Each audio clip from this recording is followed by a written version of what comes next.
results in the bedroom. It almost never fails. This is worth $550, and it's free to callers right now. 317-552-1111. That's 317-552-1111. Put a stop to your erectile dysfunction and experience what I call the happiness ripple effect. Call Pine Grove Medical Clinic now. 317-552-1111.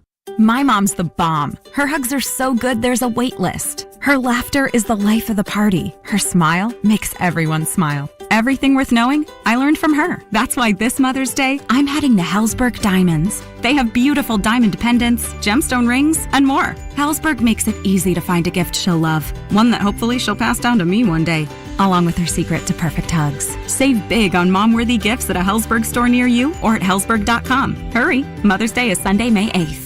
Imagine a life without the credit cards. A life where you don't have to worry about when you get paid next. Now imagine not stressing about getting through the month, having real cash in the bank, and being able to take your family on that much-needed dream vacation. Home values are at an all-time high, and our average client received over $54,000 at closing. Pay off your debt in 21 days or less and apply for your simple cash-out refinance today at thehomeloanexpert.com. The Home Loan Expert LLC, NMLS number 1326241. 93.5 and 107.5. The Fan. WIBC HD2 W298BB. WIBC HD3 W228CX. Indianapolis. It's Kevin and Query. I throw, you catch. It's not that hard, okay? All right, get the out of here. I'm going to talk a lot about drills and fundamentals. Watch it, watch it, watch it, watch it. On 93.5 Watch it. and 107.5. Boom, baby. The Fan. Almost feels like we should have a specific opener for a Friday. Benny Hill music? Is that what you're thinking? We should have that for this morning, right, Mark? Pretty much, but yeah. I can't hear anything. I just blew my eardrums out putting this headset on. I thought you couldn't hear anything because of the squeak of this chair. It's pretty loud. I don't hear that over on the producer's side. Wow. That is loud. It is loud. Good morning to you on a Friday. My name is Jake Query. And in a very strange twist, I guess obviously not, because Mark, you have been, you've worked here longer than I, but in terms of this side of the aisle, I guess I'm the veteran of this scenario, which is strange to me because I'm still the new guy here. I still wear name tags at work. But Kevin Bowen is in the air. As a matter of fact, he's going to Arizona for a golf weekend bachelor party. His flight was at 5:30, so I would assume right now he's probably over somewhere around, Little Rock? Maybe. Somewhere around there. Do you think he heeded our advice? That do you think he got to the airport at 4? Or do you think he was a nervous Nelly and got there like 2:30? The latter. Yeah, I think so too. The latter. So Marc Dykton is usually in the producer chair, which is just on the opposite side of where I am sitting. Now, for those of you listening on the radio, you're saying, Jake, this makes no sense. I'm listening on the radio. I have no idea what you're talking about. We sit in a room with a huge circular desk, essentially, in the middle of it. And I sit at the 5 o'clock of said desk. Kevin sits at the 7 o'clock of said desk. Marc Dykton normally at noon. So with Kevin gone, you slide in over there. Josh Mullinex, the pride of Memphis, Tennessee, who is a diehard Grizzlies fan and just got himself up off the floor, 2 hours ago? Is that right, Josh? Yeah, something like that. As the Grizzlies last night overcame not one, but two different 20-point deficits and going up 2-1 over the Minnesota Timberwolves. So we have a lot to do this morning and talk about. Stephen Holder going to join us at 8 o'clock. Kevin Lee, yesterday's testing out at the Speedway. It was weird being out there. It was awesome. I was at the Speedway yesterday, and it felt like just a month of May practice. I mean, I was walking along pit road, and I'm like, it was pretty awesome. So we'll talk to Kevin Lee about that. But then, in the meantime, Mark, we've had, since I have joined this show, we have weekly meetings to go over just the chemistry and the camaraderie. We met with a life coach. We met with a talent coach. We've met with you name it. And so I figured today, since Kevin's not here, we don't have to pay attention to any of that. So you and I can just sit here and screw around. Yeah, the marriage counselor's out of town. So That's right. So we're at Hooters, right? Yes, we are. Oh, my gosh. So now you're like wide awake here. I am. Yeah, I tried to go to bed early, and then the Grizzlies game was going on, so I was watching that. And then I fell asleep finally. And then my 2-year-old must have had a bad dream or something. My wife went to go sleep in the girls' room because she was like, "Oh, you need to get some sleep. You got an early day and everything like that." My 2-year-old came in the bedroom and like fell over me in the middle of the night, and then she fell off the bed. So I hear this screaming, and I'm like, "What the hell just happened?" My ribs hurt too. And so I finally fell back asleep again. But yeah, now what time would you guess this happened? 2 a.m. Okay, that's pretty much the middle of the night. Yeah. Yeah. You went to bed at what time? Whenever the Grizzlies game ended, probably like 20 minutes after that. So okay, so 11-ish, yeah. Yeah, so a little earlier than normal, but yeah. Now, why is that? Now, I will say, though, you were fit to be tied. I came in this morning. There were all kinds of sheets laid out. You had a little thing of oatmeal for me with strawberries on top. Got to give you your porridge in the morning. I mean, you went all out, man. You went all out. Well, I can't kill the producer in me entirely. So, well, he's going to print the dailies anyway. I'm printing them. I might as well do it myself, so. Yeah, that was helping you out, brother. Any chance you could make a habit of that? Well, I know Kevin's not doing it, which is why you guys are in marriage counseling. That's right. Yeah, they brought in the life coach. So you did watch that game last night, right? I did, yes. You know, it was the Minnesota Timberwolves, and I realized that they ended up losing that game, and man, I can't imagine what it would be like to be. What do you think they called the morning show in Minnesota? What are the guys there like? The Morning Grizz. I don't know. It's got to be like Ricky and the Wolf. Well, that's what they call it now. Yeah. Howling in the morning? I don't know. Yeah, something along those lines, right? Those guys and gals, I presume, this morning have got to be. I mean, I can't imagine seeing your team not once but twice surrender a 20-point lead. Now, Josh, you were saying it was 26 at one point, right? Yeah, in the second half, it was like 79-53 at one point. And you are a diehard Grizzly fan, right? Proudly. So at what point were you ready to just go out and start playing in traffic on 465? Did you give up hope at any point? Oh, absolutely. I was on my way to sleep, like Mark. And then I got a text about it's happening again, and there we are for 30 more minutes. Now, they at one point, when they were down 26, it was a, 22-0 run? I mean, it was unbelievable. It was like in the flash of an eye, and it wasn't, the funny thing is it wasn't John Morant leading the way. Like, you would think it would be, John Morant must have gone off for 35. Yeah, he had a pretty pedestrian game. He did. They're more balanced, are they not, Josh, than people would think, right? Yeah, and when Ja was, they went like 19-1 or something silly with Ja out this year. They just didn't lose. Really? Yeah. They started the season like 10-10, and then Ja got hurt, and it's like, that's it. They'll be 10 games under 500 when he comes back, and they went like 11-1 in that stretch instead. Also last night, by the way, Dallas 126-118 over Utah. The Mavs lead 2-1 in a playoff series that seemingly no one is aware is going on. And Golden State over Denver, over Denver 118-113. That game in Denver, in which Golden State went up 3-0. This was the painful breakup game to an extent for fans of Indianapolis because Reggie Miller was doing the game for TNT. Peyton Manning was in the crowd, and the two of them took a photo together. And then you wonder, speaking of marriage counseling, what could have been. Because, and I do think about this, I totally understand, Mark. Totally. I was on board with it at the time.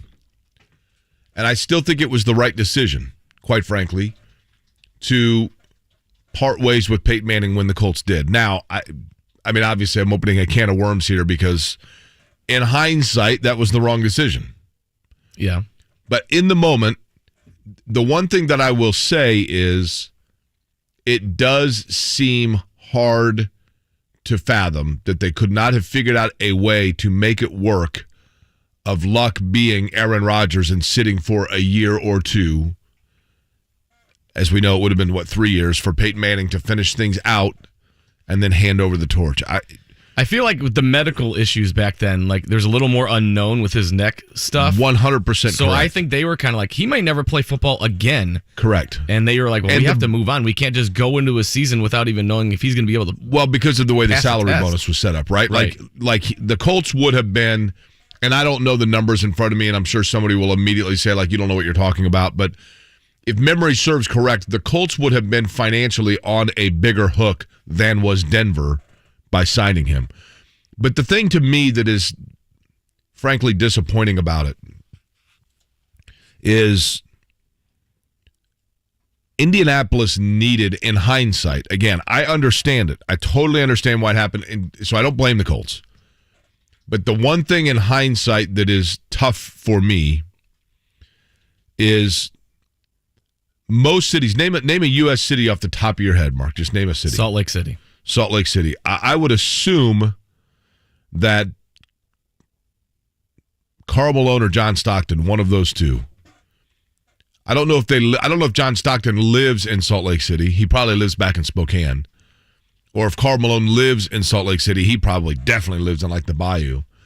But that's their home, right? Like they're probably there a fair amount. They're back at games. There's no question that is their place.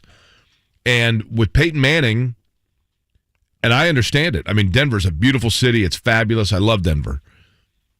But Indianapolis is a place that our sports heroes and our conquering champions, we'd like to see them staying and living right here in town. Because we have, if you go back to my childhood, like A.J. Foyt, well, he was really Houston's guy. Mm-hmm. But this is where he was doing his thing. Rick Mears. Obviously, the ABA Pacers, George McGinnis was homegrown, lives here. That's wonderful. But as you got into the NBA and into the NFL, I mean, Eric Dickerson was fleeting, came in and out. Marshall Faulk fleeting, came in and out. Then you get your face of the franchise. To me, I look at it and I think Marshall Manning should be the guy that we're talking about at Park Tudor as their quarterback in 2 years, and everybody's gaga over it. And Peyton's seen, this is the Pacer game. Peyton Manning was there. I ran into Peyton Manning at Hubler Chevrolet, on and on and on. I mean, although I realize he was endorsed by Estes, but you get what I'm saying. Like, he should have been, because he is so iconic to people here, understandably so, and he is always a part of the city, but it does feel like he should be a pillar that is still right here, as much a part of it as the monument. Yeah, that's true. I mean, Reggie, I get a little bit just because he has the national duties and whatnot, but I mean, he showed up at the field house as a surprise, and it was a big deal because, Reggie's back. Correct. It was so uncommon to see him back in Indiana at all. So, I mean, it is an interesting scenario. I hadn't really thought about it, but the more you were talking, I'm like, that's true. Reggie's not here. Peyton, I think he still has a place here, but I mean, I don't know that I'm he not does. sure if he does does. I would think he did, but I mean, he's definitely out in Colorado way more. I mean, he's at the Cubs played the Rockies last weekend, and he was at one of the games there. He's at the Nuggets game, so he's more prevalent there than he is in Indiana at any point. He clearly is a part of the Denver, and I get it. I mean, Denver's fabulous, right? He is part of the Denver culture. There's no doubt about it in terms of that's where he is. But that's the one thing to me that, it is disappointing to an extent, the fact that, in Chicago, so you grew up outside of Chicago, right? Yeah, south suburbs. Doesn't Jordan still have a place there? That's kind of funny. Is it because he can't sell it? He can't sell it, and it's in a horrible location by wires and phone towers and a railroad. Oh, really? It's not a good location. It's the most 90s looking mansion you've ever seen. It's got felt and shag carpeting and everything. I mean, it is pure Jordan. Even the biggest Jordan fan be like, I don't think so, Mike. Really? Yeah. So does it look like where Boogie Nights was filmed or something? It looks like something was filmed there that was a bit promiscuous. So does he does not live there though, right? No, he hasn't lived there in a long. You can tell no one's lived there in quite a while. Yeah. Do people drive by it and stuff? Oh, I'm sure they do. I mean, it's still I think they're still trying to get $10 million for it. Yeah, I mean, take the loss, man. You've got Nike money now. But what do you do? I mean, he's still there. I mean, he showed up and stuff to games when the Blackhawks were really in the playoffs. Does he stay at the house, you think? Oh, I would hope not. They better carpet clean that entire place. I mean, they might only fumigate, but he at least is prevalent. He'll show up to games. He's at the Bears game a little bit. He goes to Blackhawks games here and there. As far as a place, I'm sure he has one, but I mean, Peyton Manning, I have no idea if he has a place here. Okay, so Peyton Manning, he does not. I don't think. Maybe he doesn't have one. He maybe can't sell it. Maybe there's one in India. Manning had a house. Manning had a house on Pennsylvania in Williams Creek. He actually, interestingly enough, Peyton Manning's home, once he bought his home here, was right there on Pennsylvania at I can't remember if it's 80 or 75. I mean, it's right in Williams Creek. He ended up selling it to David West.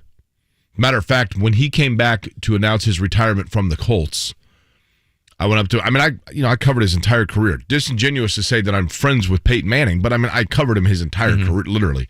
So, I knew him or vice versa. He knew who everybody was. He was the master at knowing all of the media. But I went up to him just briefly to, congratulate him, whatever. And I said, hey, do you still have your house on Pennsylvania? And he said, no, I sold that to the guy that plays for the Pacers, East. Like, Tony East bought his house? That's amazing. I go, East. One of the directions. West, maybe? David West? Yeah, that's the guy, David West. That makes more sense. So he sold it to David West, who no longer owns it. Obviously, David West sold it. I'm looking right now at the Jordan house. 9 bedrooms, 19 bathrooms, over 32,000 square feet. It's currently being asked for $4.7 million, down from $10 million from me. They should have made it at 23,000 square feet. There's a giant 23 on the front gate. And yeah. So 19 bathrooms, that's a little much. That's excessive. That's you're either drinking a lot of water or eating a lot of raisins. Can you imagine? Dad, there's a clog. Which one?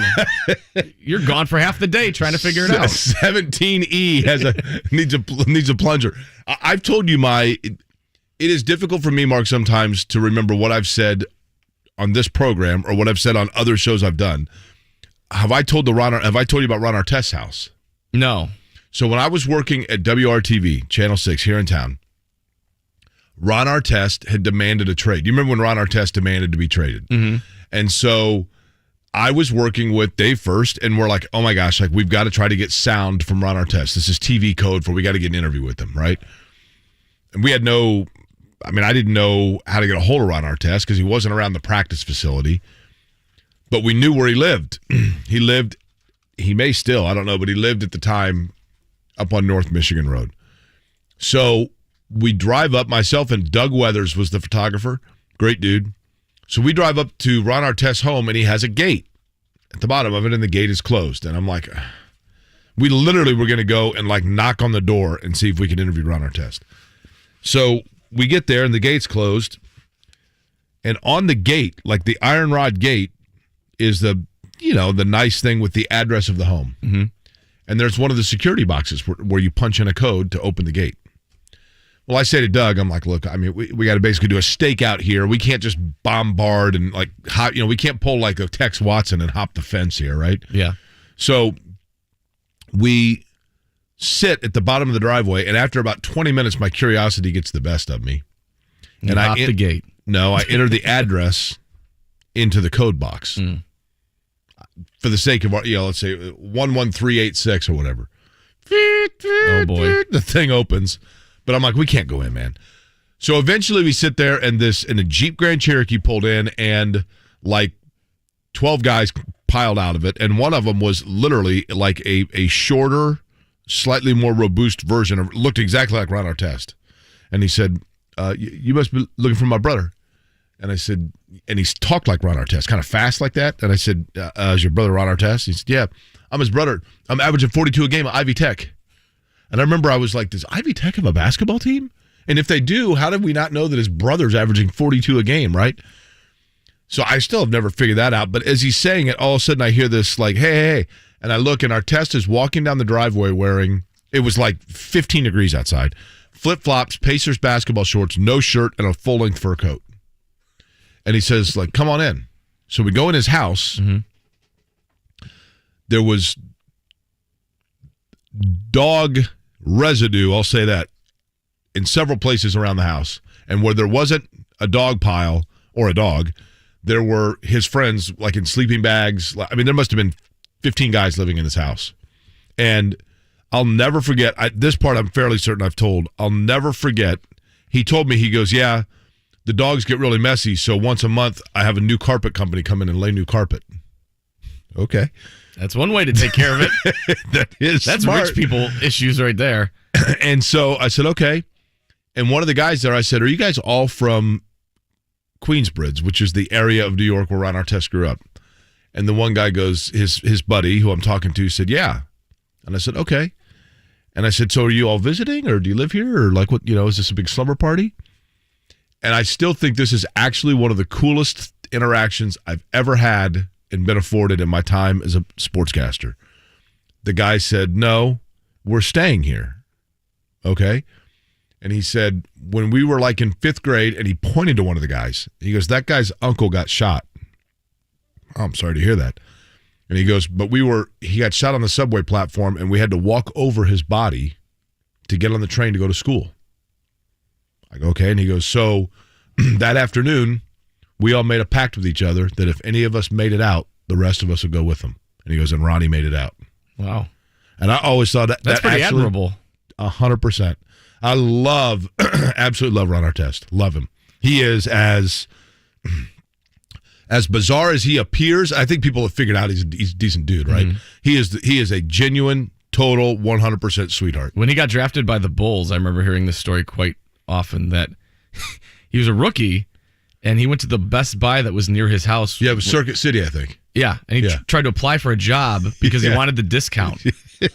They're like, you're Ron Artest. What are you doing? He's like, I want to work here. I want the discount. I just think it'd be like get some CDs at 30% off. Yeah. Yeah. I would do that. Gotta love him. Gotta absolutely love him. I always forget, Mark, I'm already off the pace here with us flying. We take a break and come back and do the checkdown, right? Yes. Or do we do it now? No, we come back. I'm half asleep already. All right, we'll return. It's Kevin and Query here, 93.5, 107.5 The Fan. The Ride with JMV. Tony Pauline, what do you think about David Bell? I think when you're running in the 4.6s and you don't have a very extensive route tree, it doesn't mean that you won't be a good NFL player. It just means that you're not going to be a big priority. You're not a hot commodity come draft day. And I think David Bell is going to have to do it the hard way, especially when you look at this year's draft. The Ride with JMV. Weekdays 3 to 6 on 93.5 and 107.5 The Fan. When you need to hire, you need Indeed. Their powerful hiring platform helps you attract, interview, and hire candidates all in one place. Visit Indeed.com/credit. Right now, it's a seller's market. I'm Patrick Keller with Crest Point Real Estate. Get your free home value estimate from me in 60 seconds at sellwithpatrick.com. The Fed has raised rates. But there's still time to lock in Golden Oak Lending's low 3.75% rate. I'm James Hawkins, president of Golden Oak. With home values at all-time highs and our low rates, you can pull more cash out of your home. Call 317-706-GOLD today. Golden Oak Lending cured my blues. NMLS 114937, 3.75% fixed, 4.88% APR. FHA 15-year mortgage with 20% equity and approved credit. Hi, this is Ted Bishop, PGA General Manager at the Legends Golf Club in Franklin. This year, we are celebrating our 30th anniversary of being in business, and I want to personally invite you to become a member at our course, which was selected as the 2021 Indiana Golf Course of the Year. We are offering a limited number of 2-year Monday through Friday memberships starting at $199 a year. Yep, you heard it right, only $199 a year, and you can upgrade to a 7-day membership for only $50 per year more. If you ride, you just pay for the golf cart, and if you walk, there's no additional charge. These memberships will expire on December 31 of 2023. Legends has 27 Fazio Design Championship holes. Our regular players will tell you that we are known for great playing conditions and a friendly staff. Join the Legends Golf Club today. Don't delay, because limited spots are available. Call 317-736-8186 or buy online at thelegendsgolfclub.com. And I'll see you on the first tee. Indianapolis, at Geico, our employees' careers matter to us. An inclusive office matters to me. We hear you, Kelly. Geico has employee resource groups that bring people from all communities together because diversity matters. Your hopes and dreams matter. Even giving you a little space for your lucky bobblehead matters. Want to work at Geico, Randy? Oh, he says yes. When it comes to your career, what matters to you matters to Geico. We're now hiring claims, sales, and customer service agents. Apply today at careers.geico.com/Indianapolis and let's get growing. This is a call to the self-starters, to the self-made, and the self-sufficient. It's time to declare a new kind of independence. Because Edelman Financial Engines is here to provide tailored investment solutions for your kind of wealthy. You should expect more from your wealth advisors. Our investment management approach is based on Nobel Prize-winning research, and our planners don't sell products to earn commissions.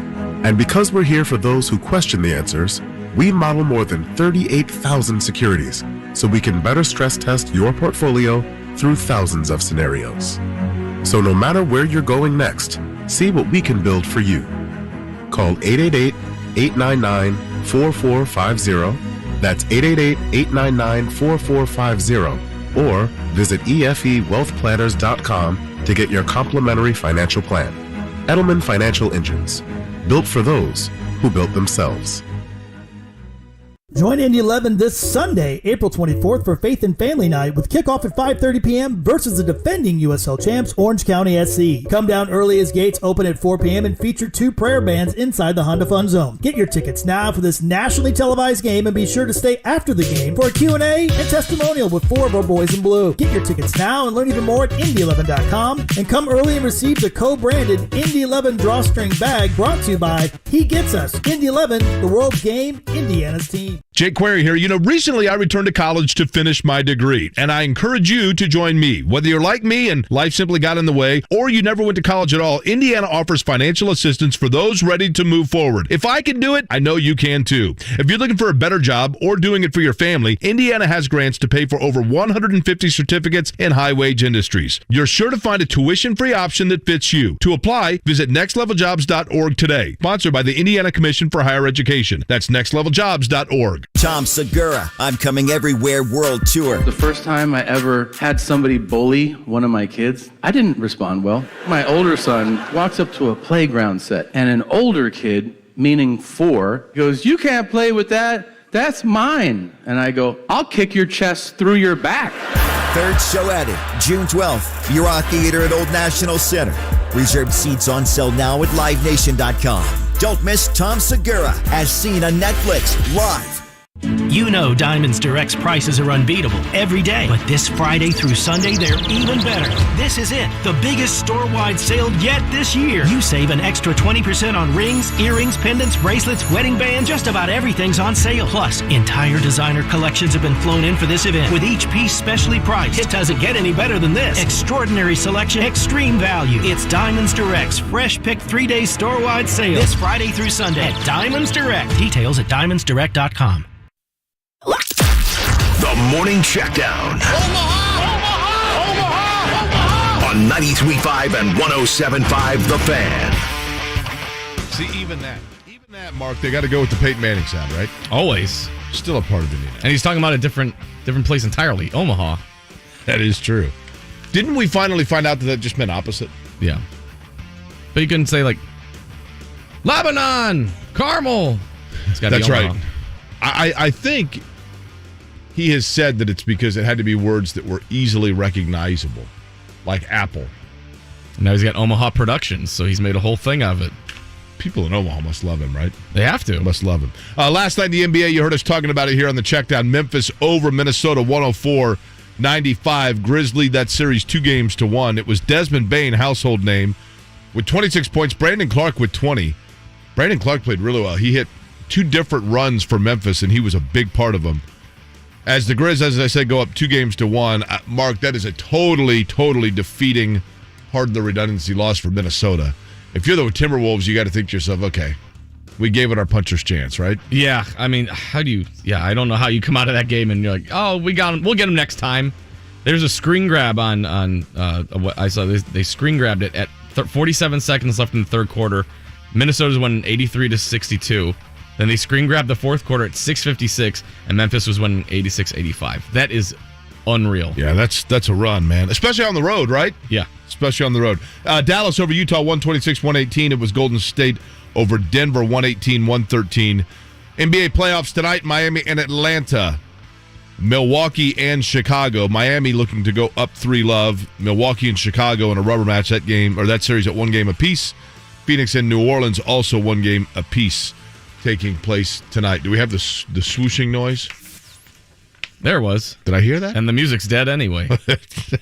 Mission accomplished. I forgot. Are we supposed to get this done in 2 minutes? It's supposed to be. Major League Baseball. Did you print out for me scores? I did. No, you didn't. Yes, I did. No, all I see is 2 pages of chat. Look right here. It's right here. No. I have 2 pages of the schedule. Oh. So why don't you give the scores and I'll give the schedule? I gave you the same. Okay. All right. Marlins shut out the Cardinals 5-0. Pirates beat the Cubs 4-3.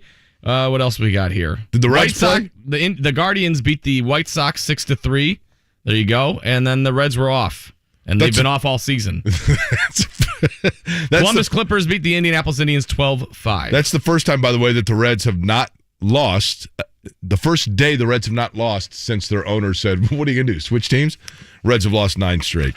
They have lost 9 straight. Last night, Memphis and Minnesota with that comeback. We're not going to necessarily focus on that because, after all, it is an Indianapolis sports radio show. But we will get into talking in just a couple of minutes about great comebacks and great comebacks that you've seen. There is one that comes to mind for me without question. I think a lot of you probably are thinking the same. We will do that in just a couple of minutes here on Kevin and Query. First, I want to let you folks know about the fantastic racing action. Yesterday, I was at the Indianapolis Motor Speedway.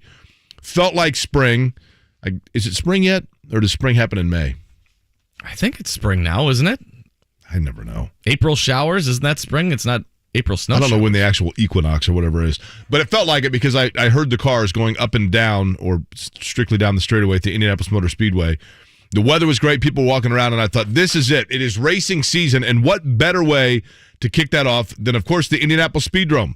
That is correct. The Tom Wood Group Indianapolis Speedrome, powered by Lincoln Tech and Circle City Raceway. 2 different great places where you can watch racing throughout the course of the entire summer season. Saturday night, the Indianapolis Speedrome will again feature family-friendly, that's the key here, family-friendly racing action, which means great food, free parking, outrageous fun.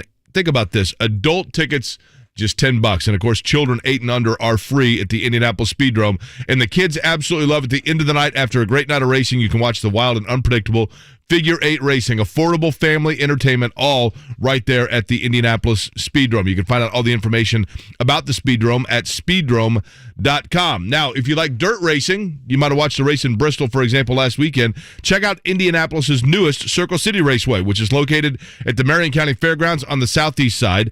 May 1st kicks off their jam-packed 2022 season with the Jonathan Bird's 410 sprint cars headlining a full night of sprint car racing. Circle City Raceway will also host Indy Race Week, USAC Amsoil National Sprint Cars on May 25th and 26th, and Indy Midget Week on June 8th. You can find out all the information about that at CircleCityRaceway.com. Again, Speedrome.com, CircleCityRaceway.com, your Central Indiana racing destinations. Live from Las Vegas, it's the NFL Draft. Coverage begins Thursday night at 7 on 93.5 and 107.5 The Fan. Hey, it's Spencer Thompson at Thompson Furniture and Mattress in Columbus. It's April, so that means it's our biggest sale of the year.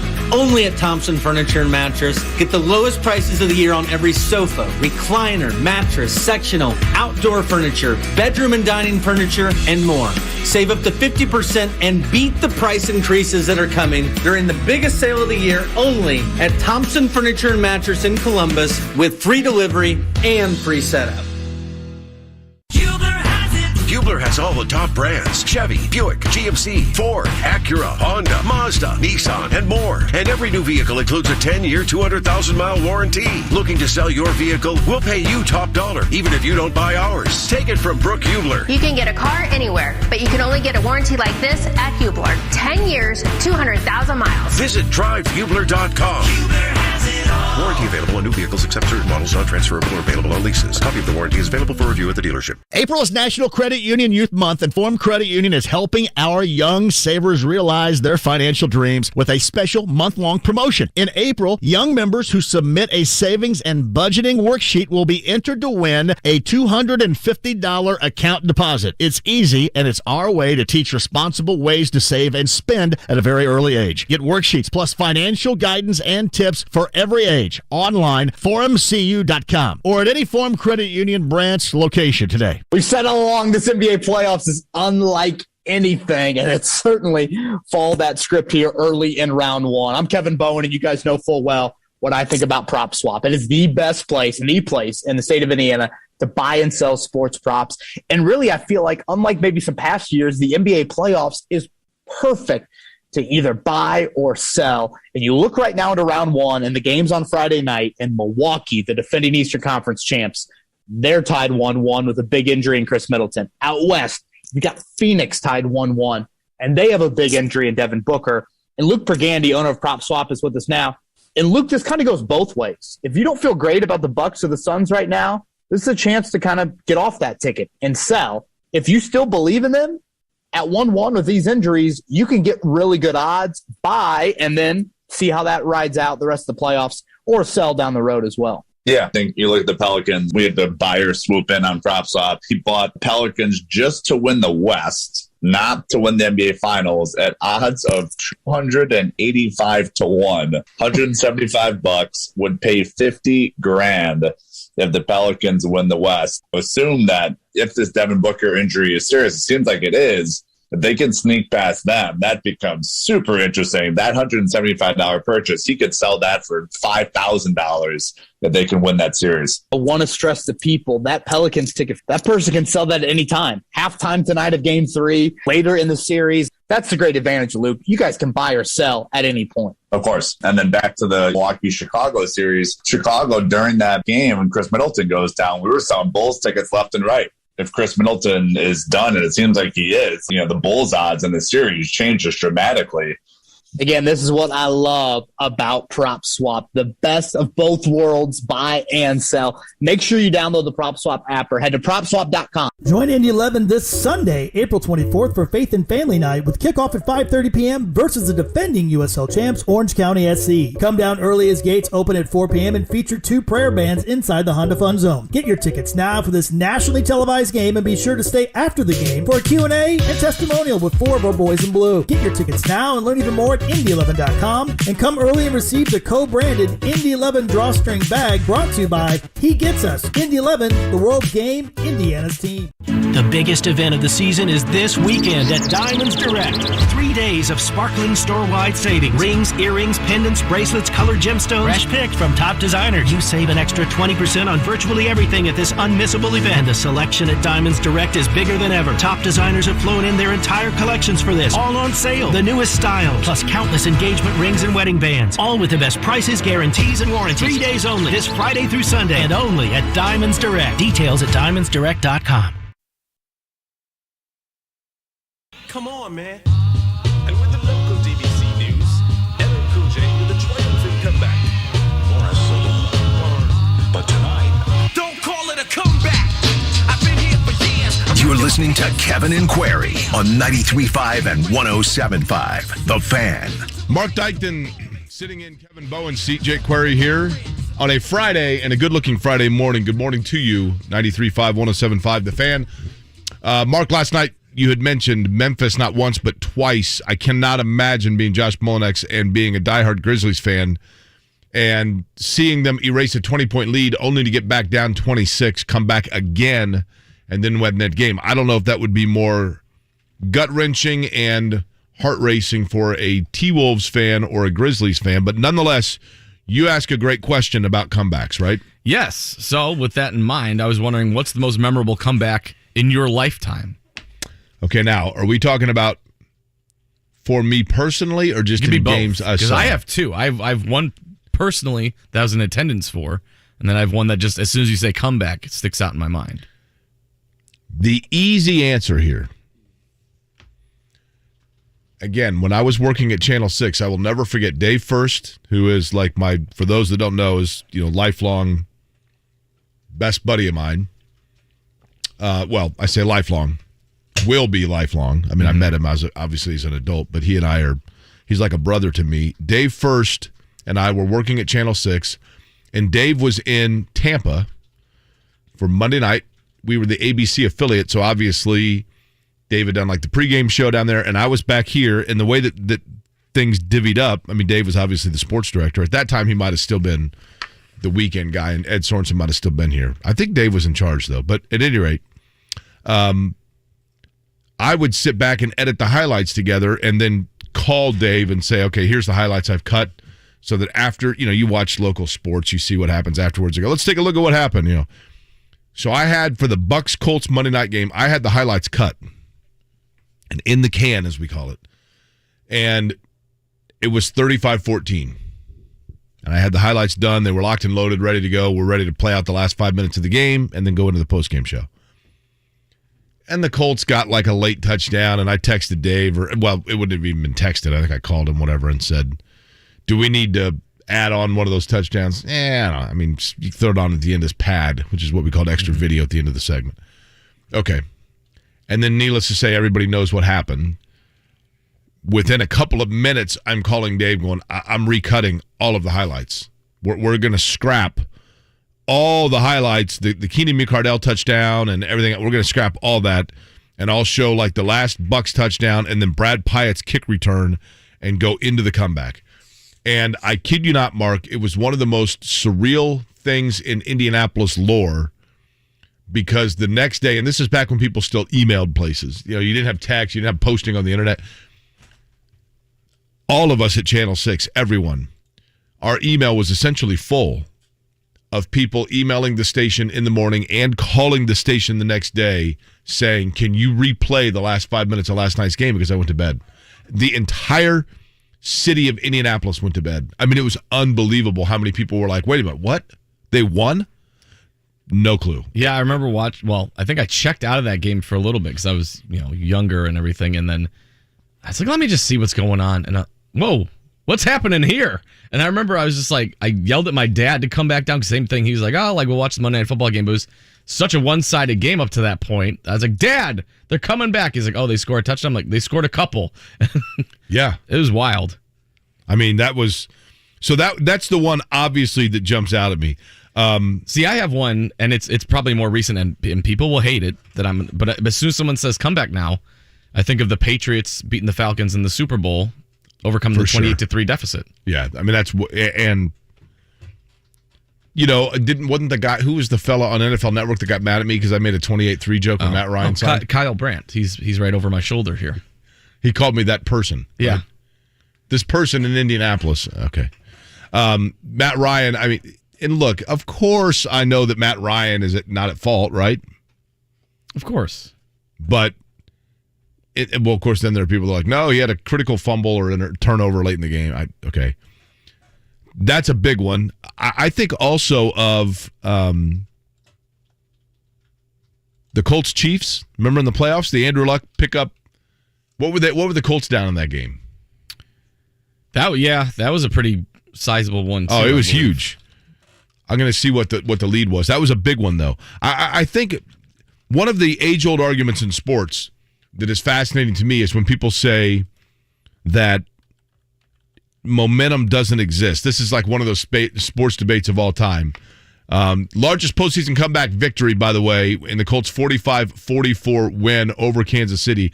They were down 38-10.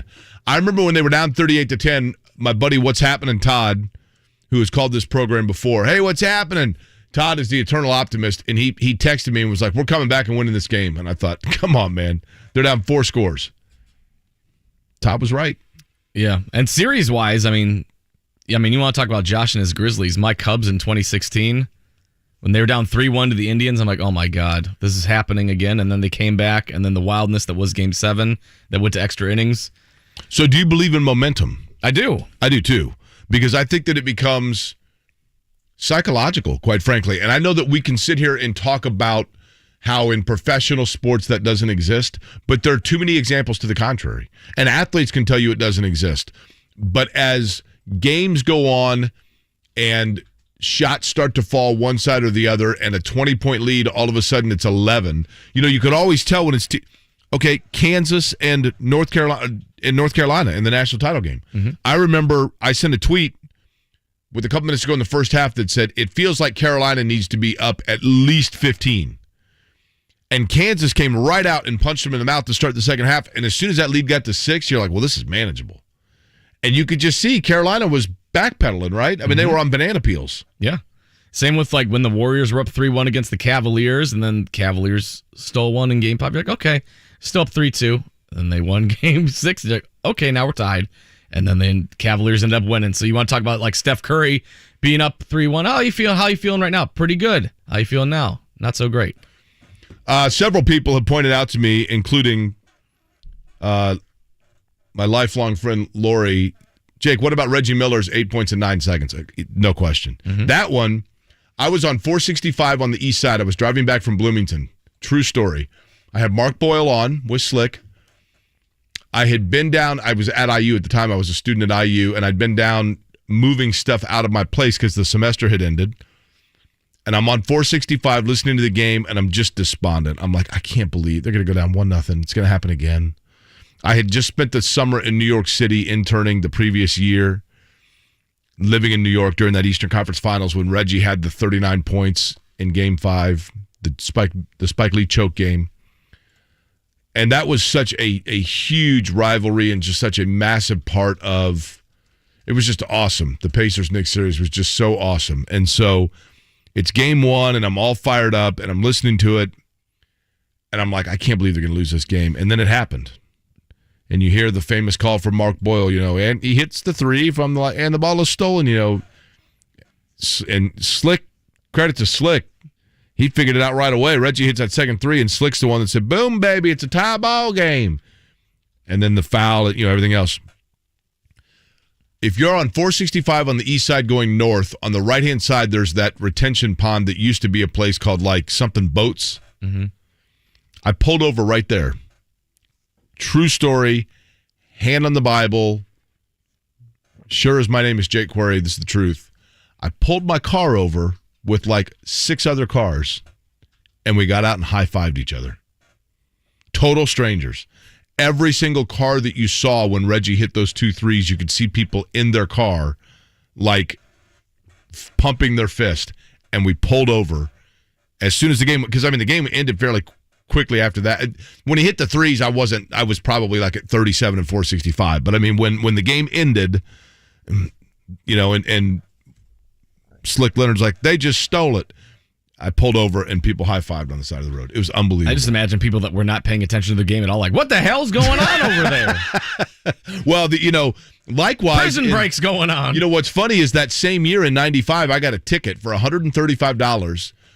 This was not smart in hindsight.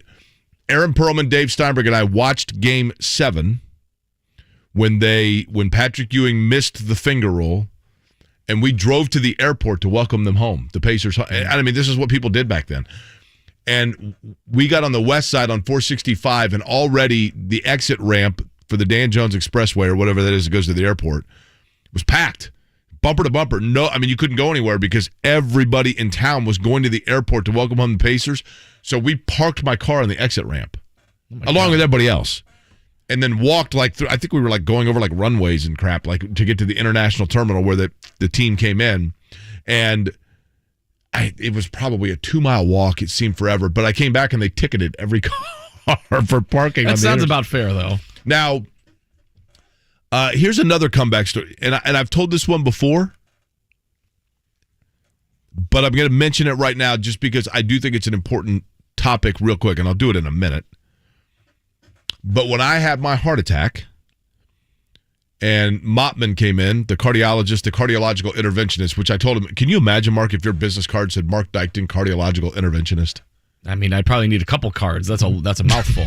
It's a lot of letters. But wouldn't you be handing that out to anybody? Hey, I'm Marc Dykton, cardiological interventionist. I hand out my business cards just to get free sandwiches at Potbelly's. Please pick my card. I'm hungry. So imagine if you were they'd be like, sir, are you handing us this business card so that you win a free sandwich? No, I'm handing you this business card so that you can see that I'm a cardiological interventionist, right? So Mottman walks in in the middle of my heart attack, and I said to him, if I make it out of this, which I didn't know that I would, but if I make it out of this, because I was trying to get a gauge on how far down I was. I was trying to get a gauge how far, was I in the fourth quarter? Was I in the third quarter? And how many points was I down? And so I said to him, as we were waiting for the cath lab to open up so that they could do the angioplasty on me, I said, if I make it out of this and I do everything you tell me to do you think I will be able to run the mini marathon in 7 months? Because it was in October when I had the heart attack of 2020. And he said, man, there is so much that goes into that. That's almost impossible to know. And I said, okay, I get it. Obviously, I made it out, right? But I said to him, I'll make you a deal. Mottman's a young guy, comparatively speaking, mid-30s, good shape. I said, if I make it out of this and I run the mini marathon, I'll do everything you tell me to do. But if I run the mini marathon, if I'm able to do so, then you're running it with me. This was 5 minutes after I met the dude. And he's like, what? I go, you're going to run the mini marathon with me. And he said, dude, that's 13 miles. I don't know if I can do that. I said, look at me, right? Mm-hmm. Yeah, okay, so he never really said much about it. Anyway, 1 year ago today, today's April 22nd, is it not? Yes, I had to look. So 1 year ago today, obviously they did not do the mini marathon because of COVID. Mm-hmm.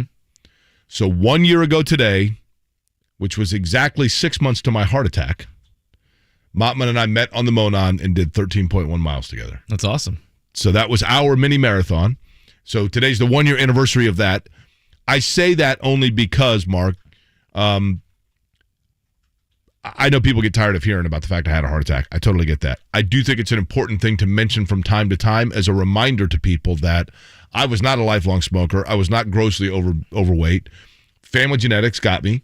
And fortunately, I was able to get by that. But I encourage everybody just to maintain the wherewithal, if you're over 40 in particular, to do a heart scan and just be on top of it.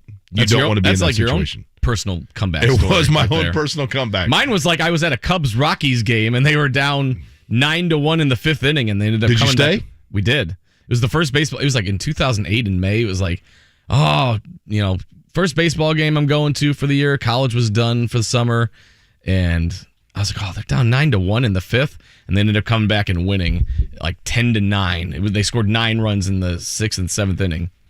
That was mine. Yours is a much better story. No, I don't know about that. It's all relative, right? I would like to know this. By the way, Bills over the Oilers. That was Frank Reich. Frank Reich, when he came into the NFL, by the way, had already led the biggest comeback in college football history at Maryland, then did the same as the backup quarterback for the Bills. And, of course, that's Frank Reich's mantra now, right? It's like he's the comeback kid, like when his back's against the wall. For you, Mark, I've always wondered this. So your team was down 9-1, but you stuck it out. Mm-hmm. Yes.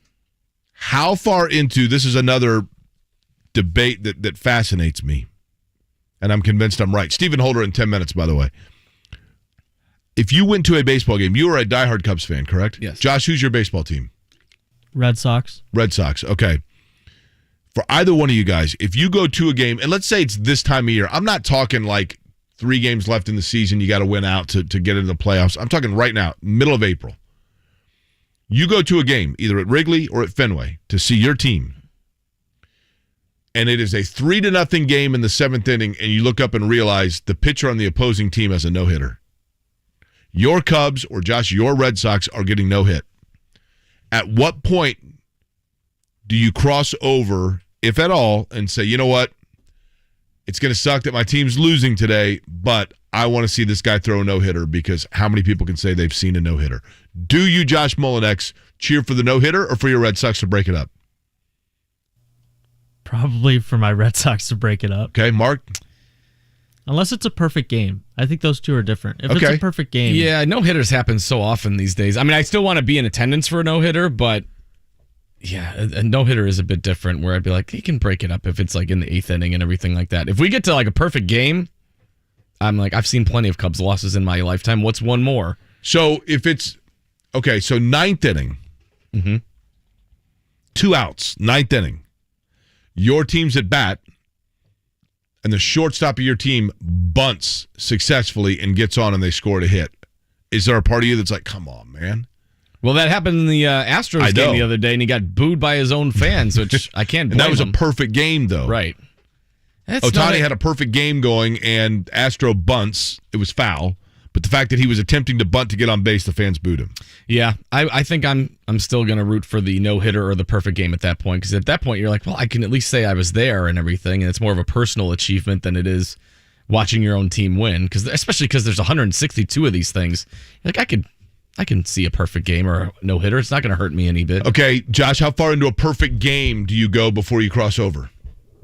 7 innings. Okay. I think I'm a little earlier than that. I think if the guy's holding strong at 6, just the way the pitchers are working. I mean, unless you're Clayton Kershaw and you come out at 80, which is crazy. But if you're going strong at 6 innings, you got a perfect game going. I'm telling you guys, I grew up. My dad's company had season tickets for the Reds, and I went to probably, 3 to 5 Reds games a year growing up. So there's, by the time I was 18, I probably had been to, let's say I'd been to 45 Reds games in my life, right? Then professionally, I covered the St. Louis Cardinals because I worked in St. Louis. So you work in St. Louis, that's the Cardinals in St. Louis are Indiana basketball and the Indy 500 and Peyton Manning wrapped into one in Indianapolis, right? Mm-hmm. So I was home and away with Cardinals games. I've probably seen, and this does not make me unique by any stretch of the imagination, but I'll bet I've seen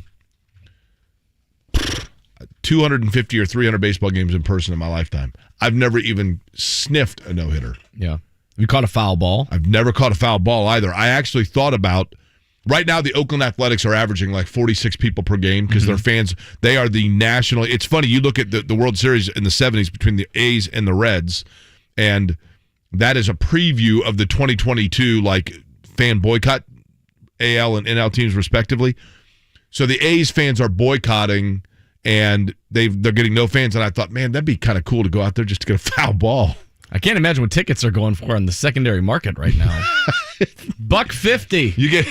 You get pulled over in Oakland. You're not high-fiving a Warriors win. No. They give you an A's ticket. Here's your punishment, sir. That's right. Stephen Holder going to join us from the Athletic. NFL Draft obviously coming up. It's been a topic of conversation all week. Stephen Holder will join us on a sun-splashed and spectacular Friday. Marc Dykton in for Kevin. I'm Jake Query. It's Kevin and Query, 93.5, 107.5 The Fan. Put on your helmet. It's about to get real. Colts met with a tight end. Didn't they just solve last year with that Granson kid or whatever his name is? Or do draft choices not matter unless they're named Quentin Nelson or Jonathan Taylor? I mean, do they not matter? Let's cut out the middle, man. The Colts draft was great. Dan, they haven't even drafted. Well, you know the deal. All these little fellas around here are going to say, it's great draft, great draft. He does it again. Okay. Dan Dockage, weekdays noon to 3 on 93.5 and 107.5. The Fan. April is National Donate Life Month. People everywhere are helping others by signing up as organ donors. Sign up at organdonor.gov. A message from the U.S. Department of Health and Human Services. Skip the long lines and high costs at the banks and get pre-approved today for your next home purchase or a refinance at thehomeloanexpert.com. NMLS number 1326241. We buy any car. We buy any car. We buy any car. Any. Trading in or selling your car, truck, or SUV? WeBuyAnyCar.com takes the hassle out of selling in just 3 easy steps. 1. Get your free online valuation. 2. Drive to your local car buying center. And 3. Walk out with your check in as little as 30 minutes. So don't wait. Get your free online valuation now at WeBuyAnyCar.com. Find out how much your car's worth at WeBuyAnyCar. The playoffs are here, and you can make every game feel like Game 7 on FanDuel Sportsbook, an official partner of the NBA. Hey, it's Mark from Kevin and Query. Throughout the playoffs, all customers can place a same-game parlay, the no-sweat same-game parlay, each week. And you can get up to $20 back in free bets if you don't win. FanDuel has so many ways to play, and best of all, when you do win, you'll get paid faster than a fast break. If you're new to FanDuel, just download the FanDuel Sportsbook app. Sign up using promo code MARC. Once again, that's promo code MARC, M-A-R-C. I'm looking at the slate today. I'm taking the Bulls on the money line to beat the Bucs. DeMar DeRozan over 29.5 points and Patrick Williams over 8.5 points. A $10 bet will pay out over $60. I think that Chris Middleton injury is going to hurt the Bucs a lot more than they think. Again, check out FanDuel Sportsbook, promo code MARC, M-A-R-C. If you already have an account and you're all ready and set to bet, no sweat. Either way, you'll get up to $20 in free bets in your same-game parlay during the playoffs doesn't win. FanDuel Sportsbook, an official partner of the NBA. 21 and over and present in Indiana. Refund issued is now withdrawable free bets that expire 7 days after receipt. Max free bet $20 per week. Restrictions apply. See full terms at sportsbook.fanduel.com. Gambling problem? Call 1-800-9-WITH-IT. Finding great candidates to hire can be like, well, trying to find a needle in a haystack. Sure, you can post your job to some job board, but then all you can do is hope the right person comes along, which is why you should try ZipRecruiter for free at ZipRecruiter.com/radio. ZipRecruiter doesn't depend on candidates finding you. It finds them for you. Its powerful technology identifies people with the right experience and actively invites them to apply to your job. You get qualified candidates fast. So while other companies might deliver a lot of hay, ZipRecruiter finds you what you're looking for. The needle in the haystack. See why 4 out of 5 employers who post a job on ZipRecruiter get a quality candidate within the first day. ZipRecruiter, the smartest way to hire. And right now, you can try ZipRecruiter for free. That's right, free at ZipRecruiter.com/radio. That's ZipRecruiter.com/radio. ZipRecruiter.com/radio. Jake Query here. Recently I returned to college to finish my degree, and I encourage you to join me. Whether you're like me and life simply got in the way, or you never went to college at all, Indiana offers financial assistance for those ready to move forward. If I can do it, I know you can too. If you're looking for a better job or doing it for your family, Indiana has grants to pay for over 150 certificates in high-wage industries. You're sure to find a tuition-free option that fits you. To apply, visit nextleveljobs.org today. Sponsored by the Indiana Commission for Higher Education. That's nextleveljobs.org. O'Reilly. This is Sarah's O'Reilly Auto Parts story. Driving cross country with 2 young children is ambitious, to say the least. Then our check engine light came on. We pulled into O'Reilly Auto Parts and they tested it. Turned out it was a faulty sensor. They referred us to a great mechanic just down the street and we were back on the road in no time. O'Reilly Auto Parts. Hey, it's JMV for the absolute best in realty, Marc Dykton Realty. 317-755-4232. That's 317-755-4232. Online, marcdykton.com. That's MarcDietel.com.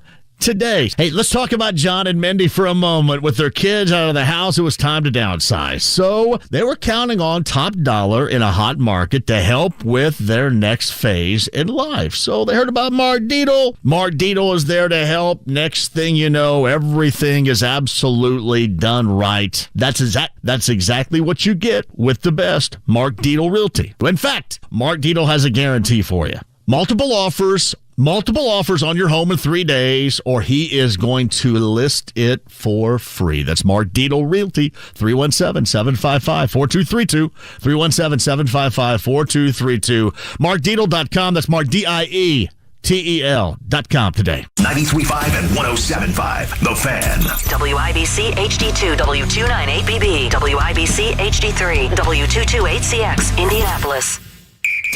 Soccer Saturday featuring Indy 11. If this is your football, this is your show. Saturday at 9 on The Fan.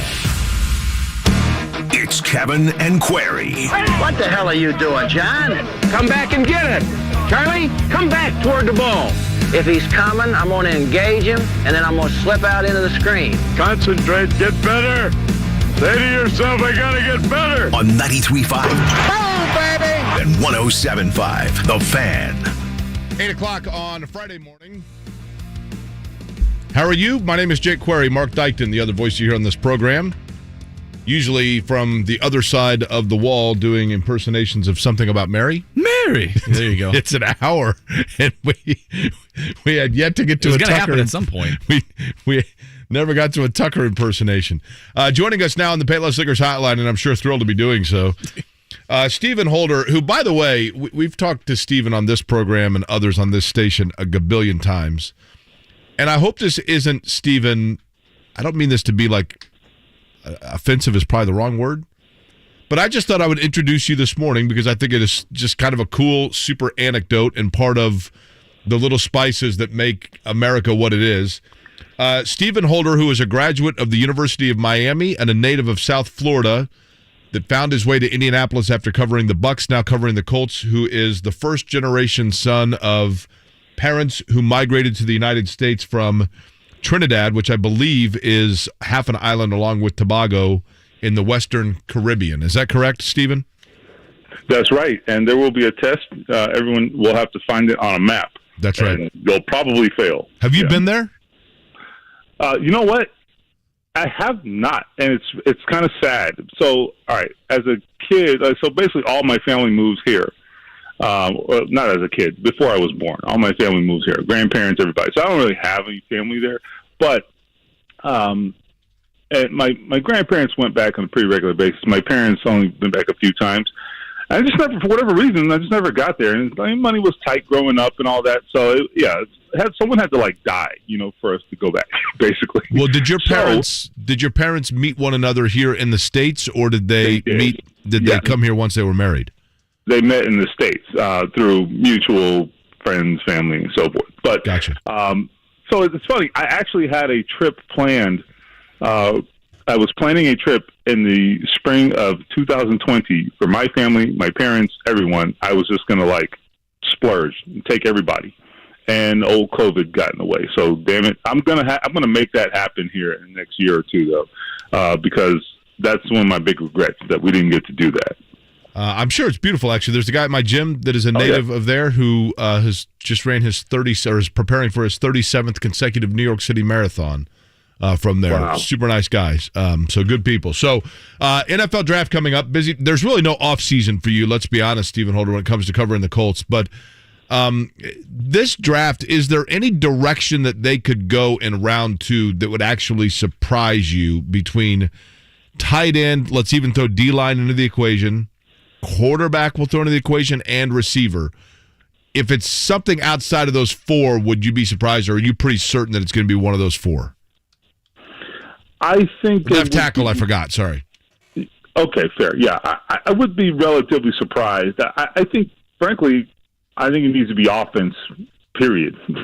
I just think that's where they lack explosiveness. I get that they have a lot of explosiveness in their backfield between Jonathan Taylor and Nyheim Hines, but I think there's just not enough of it. So I think that's the biggest thing this team is missing. Now, if some legitimate starting level left tackle falls to you, by all means, have at it. I think that's a very good use of that pick, and I think that helps the offense overall. But I just think this offense has a lot of potential, but it won't see its potential if they don't, I think, fill some of the holes that they have on offense. So for me, I think that's what they got to do. This defense, in my opinion, I think it's on paper, I know, famous last words, it has the potential to be the best defense that Frank Reich has had. It really does. I mean, if Yannick Ngakoue is what we think he is, and then you have really, I think, solidified your secondary, I think it should be pretty good. They have a chance here to be very good on defense. I think they were already good. They just didn't finish well. So that's got to be offense for me. Hey, Steven, it's Mark. We talked. We know what the draft needs are for the Colts. At least, like I said, wide receiver, offensive line, tight end. If you could see in their draft room, what do you think Chris Ballard's top 3 draft needs are? Do you think those differ from everybody else's? Well, he's probably got like 7 defensive linemen that he's in love with, and probably is trying to talk himself into drafting them because that's what he does.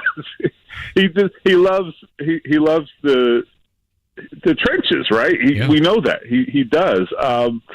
But I also think that we've seen him go with what made sense at times too. And so, for example, the Michael Pittman pick. I mean, that they needed that a couple years ago. That was, I think everyone was hoping they would pick a wide receiver. We were projecting it. I remember doing a mock draft, and I mocked T. Higgins to the Colts, right? He went 1 pick before, and they basically took a carbon copy of T. Higgins and Michael Pittman. Doesn't make me like smart or anything. I'm saying they did what we thought they were going to do. So that doesn't mean that he doesn't have his ways. Chris Ballard has his sort of likings and so forth. I mean, he always will, right? I mean, he's kind of predictable that way. But I also think there's a track record of him doing what he has to do. I think the Quentin Nelson pick, for example, right? I mean, they could have gone different ways there, and we can talk about the merits of having spent a number 6 overall pick on a guard, but addressing the offensive line there was the right thing to do, right? Somehow they had to do that, and he did it in a very big way. So there is a track record of, despite his, sort of getting hung up on areas that he loves and deems important, there is a track record also of doing what needed to be done in the draft. And I think we know what it is that needs to be done this year. So follow up on that, because you mentioned in one of your recent articles the Colts could trade down in order to get like more arrows in their quiver, and Chris Ballard likes the opportunity to have more likelihood to hit on multiple picks. Do you think he'll stay strong and stay at 42, or do you think trading down is a real possibility? It kind of depends on how things go. I mean, that's something that I think you'll have a better picture of it after the first night. I don't think there's any chance of them trading up. I don't see that. I think down is the more likely scenario. Now, they've traded down when they've had a first-round pick. They've done that a couple of times, certainly in 2018, and then they did it, a year later, 2019. They traded down and traded out of the first round. They've done that a couple of times. I'm not including the DeForest Buckner trade there. That's a different deal. But they traded down twice. That's what their tendency is. I mean, the trade-ups they've made in the draft have been pretty slight. Like the Jonathan Taylor pick, that was a trade-up because he was sliding and they were afraid he wouldn't get to them, and they traded up a few spots to get him there, and that ended up being a great trade, right? But in terms of really aggressive trade-ups, that's not their thing. Now, trading down, though, without the first-round pick is hard. I think that this second round is going to have some fantastic players. Now, if there's a way to trade down and maybe pick up another pick, but maybe retain a late second-round pick, now that's something to consider. But I mean, it depends on what players it's going to cost you. I mean, that's the thing. There are going to be some really good players, particularly at positions of need for the Colts, that are going to be available in that second round. How much are you willing and how much are you able to bypass those guys? I mean, I just think without the first-round pick, it makes it really tough. So I don't know. I think they have enough picks that they feel like they can have an impactful draft without necessarily accumulating more. And I think they really should probably stay put, in my opinion. Stephen, of all years to have, and I'm not saying the Colts would be looking to move out of or move up or whatever it may be from where they are at 42, but it feels to me, and I want your perspective on it, that this is a year where the 42nd pick may not, and it's all situational, I realize, but it just feels like it's a year where that pick may not be as coveted as in years past because it's a draft that's not seen as overly top-heavy, and therefore I don't know that anybody feels like they've got to move up into the top of day two. Is that a fair statement? I think that's definitely true. I think in the first round for sure. Whether that trickles down, I think it's harder to kind of assess, but it's definitely true in the first round. And I think you could maybe even apply that as you laid out later on. Look at what's happened in the first round. I mean, first of all, the big issue is clear. There's a lack of quarterback talent, right? And what gets people to trade up? Quarterbacks. And in some cases, they'll trade up for pass rushers, right? I mean, and I think those are the areas where you get teams that get enticed to move up. Well, the quarterbacks, no one's trading up for these quarterbacks. I mean, it's pretty clear. Now, what could happen is some of these quarterbacks slide to the second round. Now, I think that's a different conversation. If that happens, now all of a sudden, it doesn't take as much to trade up in the second round to go get that quarterback versus the first round. And maybe some teams are enticed to do that. That would be an interesting scenario, and that could happen. It's really hard to tell because I don't know that there's as many teams as normal with an overwhelming quarterback need in the first round because there's been so much quarterback movement already this off season that a lot of teams have already addressed their need. So those quarterbacks, if some of them slide, they're going to be sitting there at the top of the second round, and that I think creates an interesting situation. And maybe the Colts get some calls depending on how far those guys slide. So that's where I think the potential for that comes in. Speaking of quarterbacks, Colts have been attached to Desmond Ridder of Cincinnati. Do you see any fire there, or is that just a bunch of like pre-draft smoke trying to get the other teams intrigued about? They might take him. We might want to move up there. Well, I mean, I believe that they're actually looking at him. I think they're looking at the quarterbacks very seriously, and I'm not suggesting that they should feel pressure to take a quarterback. But I think this is the way I look at it. People have asked me, like, oh, there's no way to take a quarterback, right? Well, my answer to that is, well, maybe. And here's the thing. If there's a quarterback they feel that they have just a complete compelling feeling about, like they think this is a guy and we could really make this work. If they have that feeling about somebody, I'll give them the benefit of the doubt. Because if they pick a quarterback in this draft, in the second round in particular, if they pick a quarterback, that tells me they love that guy. Because they don't have to do it now. And I'm not suggesting they should or shouldn't, but they certainly don't have to. Matt Ryan is going to be, I think, a fine solution, probably for this year and very possibly next year. So there's no overwhelming need to do it. So if they do it, that tells me that they are like thoroughly convinced about the guy. Now they could be wrong, okay, but I would give them the benefit of the doubt for the time being, because that's a pretty aggressive move, you know. So that tells me they must know something about the guy. I think what it'll boil down to is, do you do that and have a guy maybe sit for 2 years, which actually could be a good thing. But I don't know. In today's NFL, that's a really that's a tall order, to have a guy sit on your bench for 2 years, particularly if he's not a first-round pick. So that's a 4-year rookie contract. So I don't know that that's the way to go. But if they did pick a quarterback, I do believe they're looking at the quarterbacks. I believe they're assessing them legitimately. I don't anticipate it, but I'm not ruling it out either.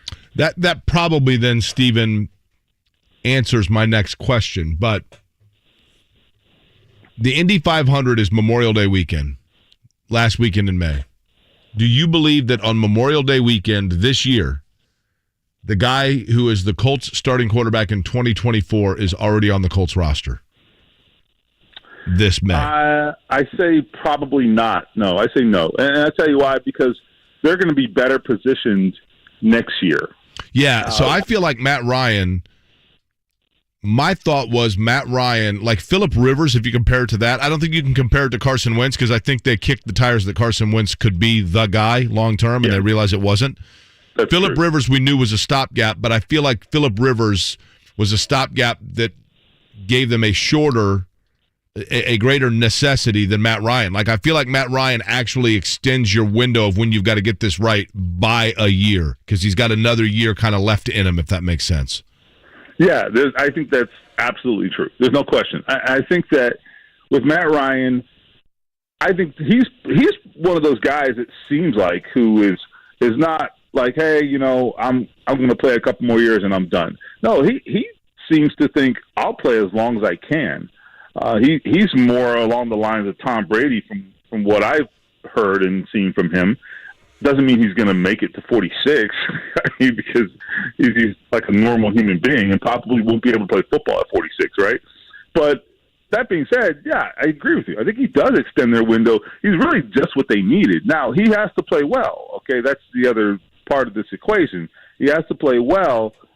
That's what can change the equation, not necessarily, his willingness to play, or even if he's capable of playing. The question is how he plays. If he continues to play at an acceptable level, that's going to benefit the Colts and give them time. But to your Memorial Day weekend question, I do believe that I do not believe that their starting quarterback 2024 will be on the roster at that point, because I think next year is the year to go for it. You'll have that first round pick. They hopefully will have addressed some other needs and won't have as many overwhelming needs, and they will be in position to go all out if necessary to go get a quarterback, because I think that's what it's going to take, and it's a better quarterback class too. I think it's pretty universal that quarterback is the most important position, not only in football but in sports. What do you think the second most important position in the NFL is? That's a great question. I think without giving it a lot of thought, I think your mind goes to pass rusher, edge pass rusher. For obvious reason, right? It's about the quarterback, and it's about getting to the quarterback. But I do think that there are some arguments to be made for other spots. I mean, look at what's happening with, for example, wide receivers. I don't think that's necessarily. I don't think there's much of an argument for wide receiver. At the same time, look at what's happening to the wide receiver contracts. I think sometimes you follow the money, it does give you that answer somewhat, And if there's one position that's making big money right now, it's wide receiver. Mm-hmm. Now, that might just be a product of some really good wide receivers being at the end of their contracts, right? That just being a really strong position right now versus the importance of that position, if that makes sense. But the game definitely evolves. It's definitely evolving, and I think look what these teams have given up. What the Raiders gave up, the Dolphins gave up, for these wide receivers and trade this offseason. It certainly suggests that position is really important. I don't agree that it's like number two, but certainly the actions of those teams, then maybe there's an argument to be had there. But I think pass rusher, after that, I would say, offensive tackle's pretty important. I mean, and it all goes back to protecting the quarterback, protecting the quarterback, rushing the quarterback, right? I mean, it's all about the quarterback. So I think whatever's associated with the quarterback ultimately ranks pretty high. Not to get too far ahead of the NFL draft, but the NFL schedule has been announced that it comes out May 12th. Yeah. Do you think the Colts should beg and plead the NFL to schedule them at Jacksonville in Week 1 just to tear the Band-Aid off?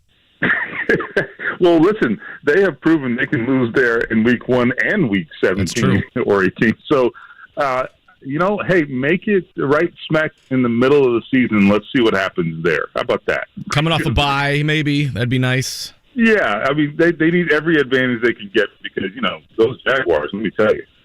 And then we were talking about the Grizzlies comeback against the Timberwolves last night. I saw that. I'm curious, when I say comeback, what's the first game that pops into your head?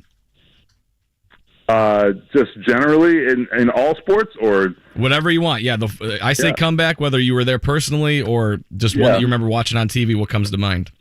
Yeah, I mean, look, there's two that come to mind. They actually both have a close connection. The Frank Reich game in Buffalo.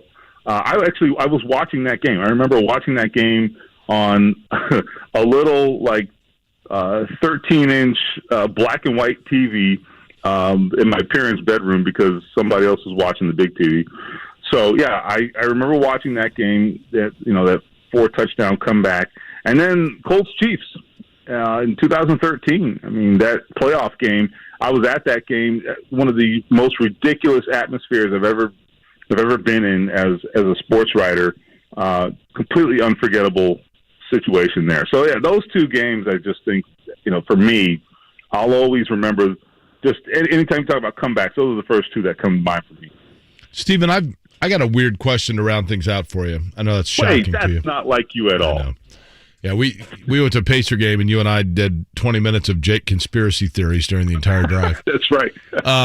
No, this one, and I've broached this subject before. I don't recall if it was with you, so if so, I apologize. But I've always fascinated by this. When you were talking about important positions in the NFL, quarterback, we know. Left tackle, certainly, as teams have more prioritized pass rush, left tackle has become increasingly important because it protects the blind side of a quarterback. That is, of course, presuming your quarterback is right-handed, which most are. Does that mean that a team like Miami, who has Tua, who is a lefty, if I'm not mistaken, or when Boomer Esiason was playing and was a lefty, that those teams had to put equal significance on the right tackle position and then also have left tackle in case their backup comes in, who presumably is right-handed? Does it create a double dilemma if you have quarterbacks of multiple hands in the same quarterback room? Well, I will tell you this. I can tell you that left-handed quarterbacks sometimes are seen by some coaches as not ideal. Now, if a guy is really good, no one's going to care. They'll work around it. But there are some idiosyncrasies that you have to adjust. Like it seems like everything that is set, the way the table is set, is completely nullified by a left-handed quarterback. Yeah, I mean, look, we live in a right-handed world, right? So offenses are set up sort of assuming a right-handed quarterback. The way they set up protections, the way they set up the strong and weak side, all that stuff. It's contingent, or it's done with the assumption that you're working with a right-handed quarterback. So now you are seeing more stuff now, like quarterbacks rolling out to their left, which wasn't something that used to happen. They're doing, and I think sometimes coaches do those things because they go against the grain. So you can do it, and if your franchise quarterback is a left-handed guy, you're going to work it out. It's not the end of the world. But you're onto something, though. It is true. I remember working with John Gruden years ago, and Chris Sims was drafted by the team, and he wasn't totally thrilled that he was left-handed. He actually said it a few times, I don't know what I'm supposed to do with this left-handed quarterback. So thank God he wasn't black. But anyway, he was left-handed. Boy, Wow. Oh, did I say that? Oh, I actually said that. But no, anyhow, it was like a thing, though. It was like a thing that Chris Sims was left-handed. So, yeah, it was. You're not wrong. There's something there. Now, what's your Twitter handle? I'm sending people to it. What is it? At Stephen. That happened last time when he was talking about Santa incorrectly. That's right. Oh man, it did. Yeah, that was probably worse though. That was pretty bad. That was worse. Don't yeah, mess my with bad. Santa. Yeah. Let's not talk in December anymore, guys. No. Fair enough. I'm going to ruin Christmas for everybody. Okay, no, it's at. I'm looking at it right now. At Holder Steven, right? That's STEPHEN. At Holder Steven. You can read him at The Athletic. Steven, a pleasure as always. Enjoy the weekend in the warm weather. All right. All right, guys. Talk to you soon. Stephen Holder on the Payless Liquors hotline. Time now for the morning checkdown. The morning checkdown. On 93.5 and 107.5 The Fan. Mark is trying to show me the scores. No, now? it's too late now, buddy. We're halfway home. Oh, man. Too late now. Marc Dykton this morning got up bright and early. He was in here at 3:30, printed out all the score sheets, left them all for himself, right? I did. I was completely selfish right there.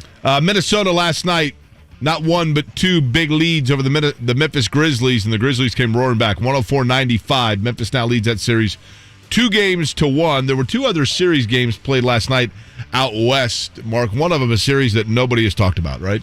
Yeah, which one is that? Both, actually. Yeah. Dallas and Utah. Yeah, that's pretty much right. Mavs lead 2-1. Jalen Brunson continues his fine play in the postseason. He had 31 last night for the Mavs as they defeated Utah. And then Golden State and Denver kind of going as we expected. Pretty much, yeah. And Nikola Jokic, the MVP, going to probably get bounced in the first round. You know that's only 4 in the last 20 years. 4 MVPs have actually won the championship when they won the league MVP. I believe that. Was Giannis one of them? No, I think it was he? Oh, no, yeah. Jokic was MVP last year, right? LeBron twice. I had it in front of me. LeBron twice, Tim Duncan, and Steph Curry. Duncan, by the way, like the most underassumed MVP ever, right? He probably could have won it every year. Nuggets last night, 118-113 losers to the Warriors. Golden State up now 3-0. Mark, I'll give you some baseball scores. I have none of them. I know. You didn't want them. Marlins shut out the Cardinals 5-0. Pirates beat the Cubs 4-3. White Sox lose to the Guardians 6-3. Columbus Clippers rout the Indianapolis Indians 12-5. I'd like to see the announced attendance for the Oakland A's last night. We should do a battle between who has a higher announced attendance typically between the A's and the Reds. The Reds last night were Reds had idle, 0 because they were off yesterday. So let's see what the announced attendance was last night for the Athletics of Oakland. Where do I find? Okay, they played the Orioles, right? Boy, that's a marquee matchup right there. You want to get butts in seats? Bring the Orioles to town. See, where do they show? They used to in the box score used to show the announced attendance, but I don't see it here. Well, if you want to do a deep dive, we can go to break and then bring the people what they want, which is Oakland A's attendance. We will do exactly that. And Kevin Lee joins us in 35 minutes. It's Kevin Aquari. Hey, it's AMV for CarX. Tires, brakes, coolant exchanges, spring road readiness with 14 central Indiana locations. To find the one nearest you, that's CarX.com today. The Mower Shop in Fishers has all your residential and commercial mowers, outdoor power equipment, parts, products, and service also at themowershop.com and 317-849-9500. Indy's newest dirt track is Circle City Raceway at the Marion County Fairgrounds. Jake Query here. In 2 weeks, Sunday night sprint car racing kicks off the 2022 season as the Jonathan Bird sprint cars take to a quarter-mile bull ring for a special $5 fan appreciation night. That's right, only $5 general admission. Kids 8 and under are free. Circle City Raceway is family-friendly, great food, free parking, and outrageous fun. That's May 1st at Circle City Raceway at the southeast intersection of 465 and 74. For more information, visit circlecityraceway.com. Finding the right person for the job isn't easy. Just ask someone who hired a lounge singer to be their office receptionist. Hello, this is Mickey Marquis, and you've reached the office of Doug & Associates. Thank you very much. Catch me Tuesday nights at the Hotel Johnson. Hello? But if you've got an insurance question, you can always count on your local Geico agent. They can bundle your policies, which could save you hundreds. Doug & Associates, this is Mickey Marquis. Hello? For expert help with all your insurance needs, visit geico.com/local today. And now it's Geico's Motorcycle Rules of the Road. Avoid biking in the rain and never touch another person's bike. Hey guys, look at these bikes. So shiny. Whoops.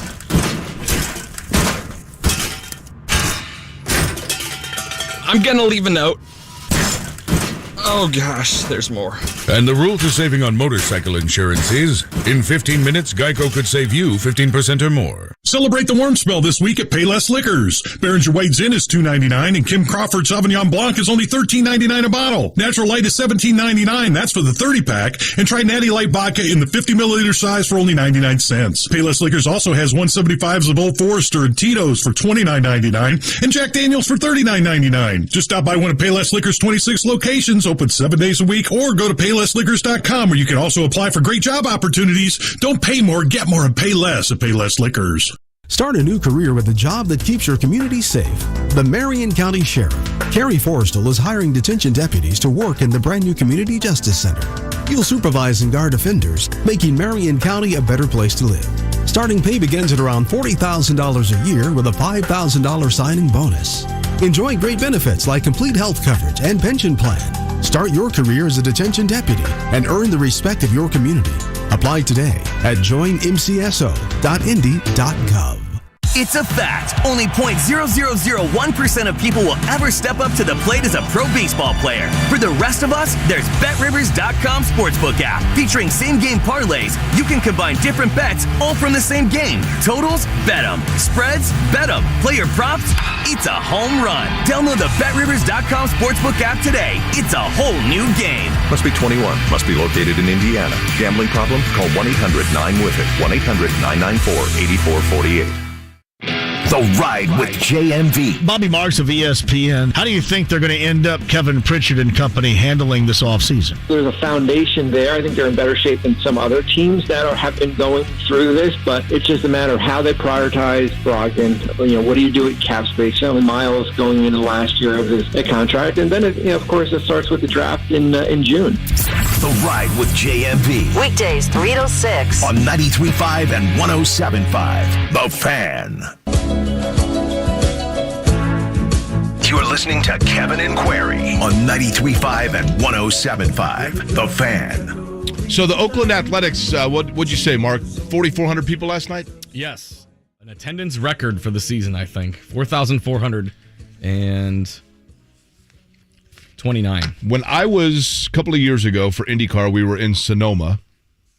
By the way, Marc Dykton in for Kevin this morning. It is Kevin and Query. Good morning to you. We're halfway home here on a Friday. Josh Mullinex, the pride of Memphis, Tennessee, running the board for us.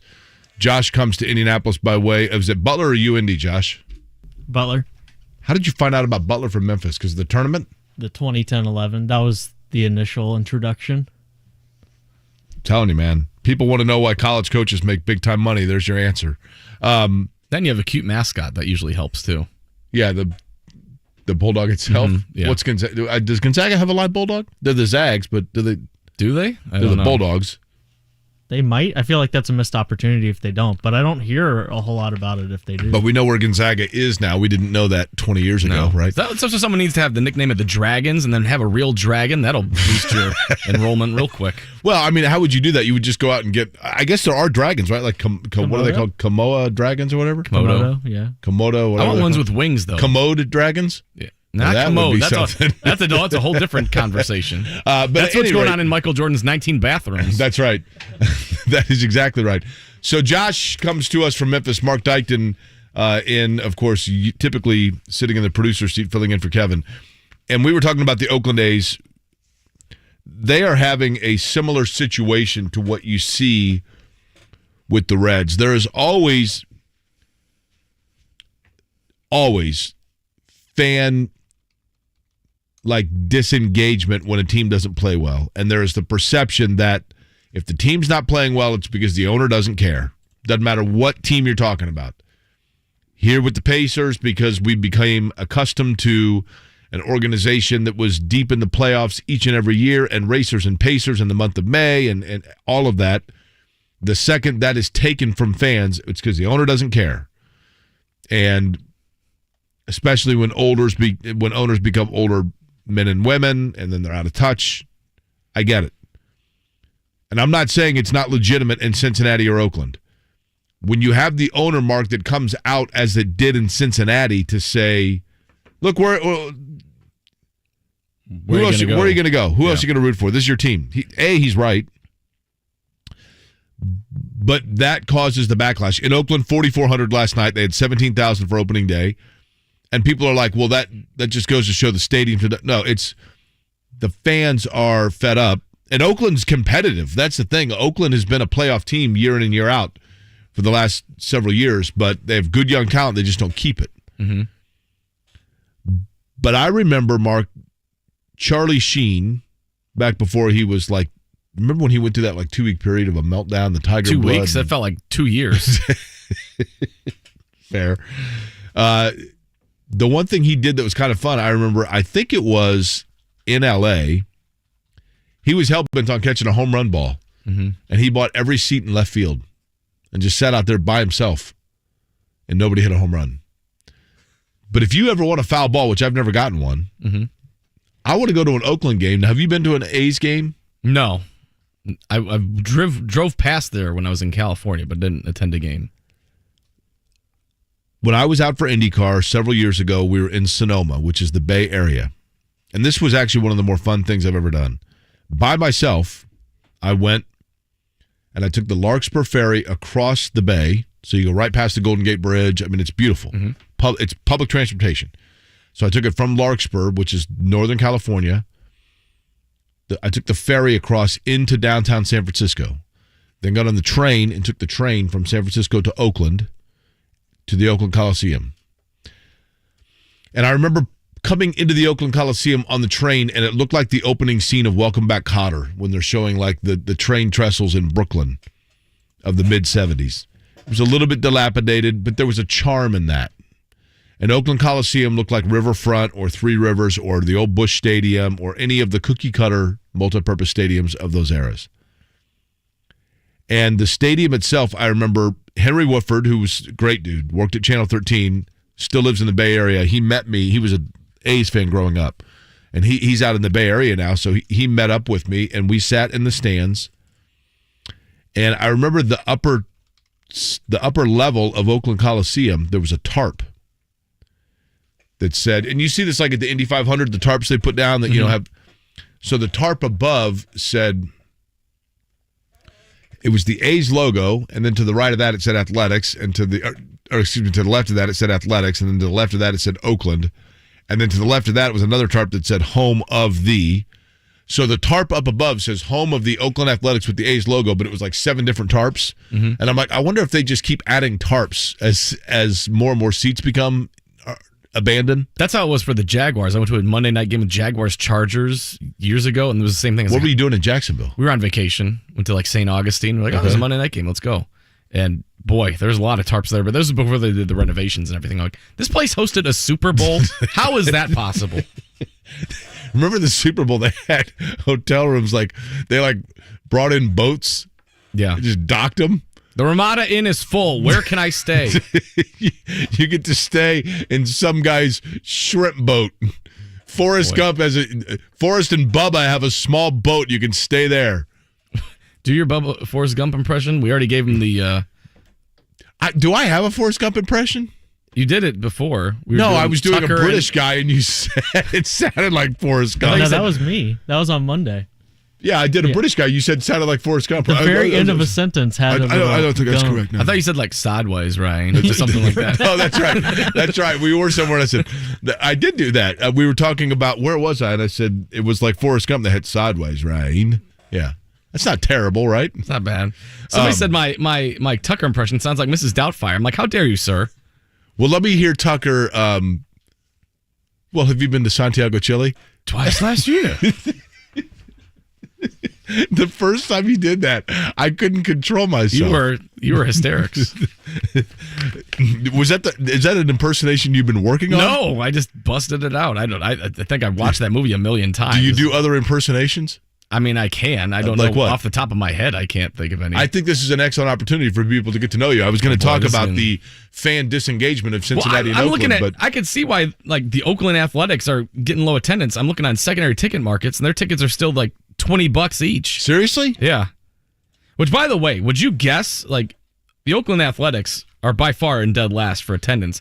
Would you like to guess where the Reds' attendance is? I am shocked. Among all 30 baseball teams? 20th. 15th. Yeah. Middle of the pack, huh? Yeah, like right behind the Cubs. Where are the Rays? The Rays are 29th. Who's leading? Boston? The Dodgers. No, Boston is 10th. Dodgers, Cardinals, Braves, Padres, Yankees are the top 5. Cardinals, don't remind me. I mean, St. Louis, we're the best fans in baseball. You get 35,000 people. Okay, what I mean, you go to a Cardinals game and then go to Ted Drew's. What else is there to do in St. Louis? Not much. The aquarium's nice. That's fun. Forest Park's nice. I mean, I like St. Louis, but I lived there. City Museum. That's a blast. Did you go up in the Arch? When I was a kid, yeah. Josh, you been up in the Arch? I have. Last time I was at the Arch, there's a guy yelling profanities while my wife was trying to take pictures of our 2 daughters at the time in front of the Arch. I'm like, we need to get out of here. This guy's just yelling at nothing. What was he yelling at? The clouds. Old man yelling at clouds? Yeah. Was it me? No, it wasn't you. It was a disheveled man, I'll say that. And he was yelling, and my daughters, who were like 3 and 1 at the time, were just like staring in horror. Like, what's happening? Yeah, that's... I guess it's time to leave St. Louis now. I think we've met our destination. Did you get Emo's Pizza while you were there? No, never had it. Okay. So, back to my point. I want to go now to an Oakland Athletics game strictly because I have been to... I'm not kidding you. We were talking about it earlier. I'm going to estimate it at 250. I'm going to estimate that I've been to 250 Major League Baseball games in my lifetime. I have not only never gotten a foul ball, I've never come within sniffing distance of a foul ball. Like, not even close. I was in the outfield at Wrigley in left field, and they're doing batting practice, and a ball bounced off the wall, and then the guy, I don't even know who was on the other team, on the Nationals, tossed me it. So I caught that, but I don't count that as like a home run ball or anything, because first of all, it didn't go over the fence, but I was like, well, I got a game ball. That's something, but never caught a foul ball. It fell near me, but never caught one either. Now, let me tell you the only thing that's close, and this is pretty cool. And it was unfortunately somewhat negated by the steroid scandal. This is a true story. Do you recall the All Star Game, Mark? It would be of your childhood. I believe the All Star Game was in Fenway, and they brought Ted Williams out onto the field. He was like in a wheelchair. I would say it wasn't just his head, was it? That would have been odd. in a cooler? Yeah. No, it was when he was still living. Thank you. And they brought him out, and he was sitting there, and in the camera, you could see all of the players coming in and leaning in to say something to him. And Mark McGwire leaned in to say something to Ted Williams, and Ted Williams pulled Mark McGwire in and asked him something, and you see McGwire nod his head, and Ted Williams got like ecstatic. Like yeah. And so that was probably, I'm going to guess that was like, Josh, can you look up what year the All-Star Game was in Fenway? I think 97, 98, somewhere in there. So in 2000, 2001, somewhere in there, I was covering the Cardinals, and I asked McGwire, I said, hey, when that happened with Ted Williams, like what was he so excited about? And McGwire knew exactly what I was talking about and said, yeah, I remember he asked me if 99. Okay, so this was like 01. I was asking McGwire about it. I said, what was he asking you? And he said, Ted Williams asked me if anybody, he asked all of the batters around that were crowded around him. He said, do any of you guys ever smell smoke? And McGwire said, you mean when you foul a ball off, you smell the smoke on the bat? And Ted Williams, that's when Ted Williams got super excited because he's like, oh my gosh, I thought I was the only one that ever smelled smoke. And McGwire's telling me the story, and he said, and I knew what he was talking about. And I said, what do you mean? And he said, occasionally, if you foul a ball off or you hit a ball a certain way, you can smell the smoke on your bat from the friction of the baseball hitting the wood. Wow. And he said Ted Williams asked and Ted Williams told McGuire, you're the first guy ever that knew what I was talking about when I asked that question. And this was at spring training in Jupiter, Florida, when McGuire told me the story. And literally within that week, because I was at spring training for all 3 weeks because I was covering the Cardinals. But one of the days, and I want to say it might have been the next day after McGuire had told me of this epiphany that he had with Ted Williams, I was at spring training there. The Cardinals shared spring training with the Expos, and their diamonds were adjacent to one another, and the Expos were off. So I was recording stand-ups on a diamond adjacent to where the Cardinals were just going through their morning warm-ups for practice. And McGuire was taking batting practice. So he's hitting home runs, and one of the home run balls landed near me. So I went over, I'm like, oh, free baseball, right? Mm-hmm. It's batting practice, but still, they're batting practice. But still, I mean, it's kind of cool. Mark McGuire's taking batting practice.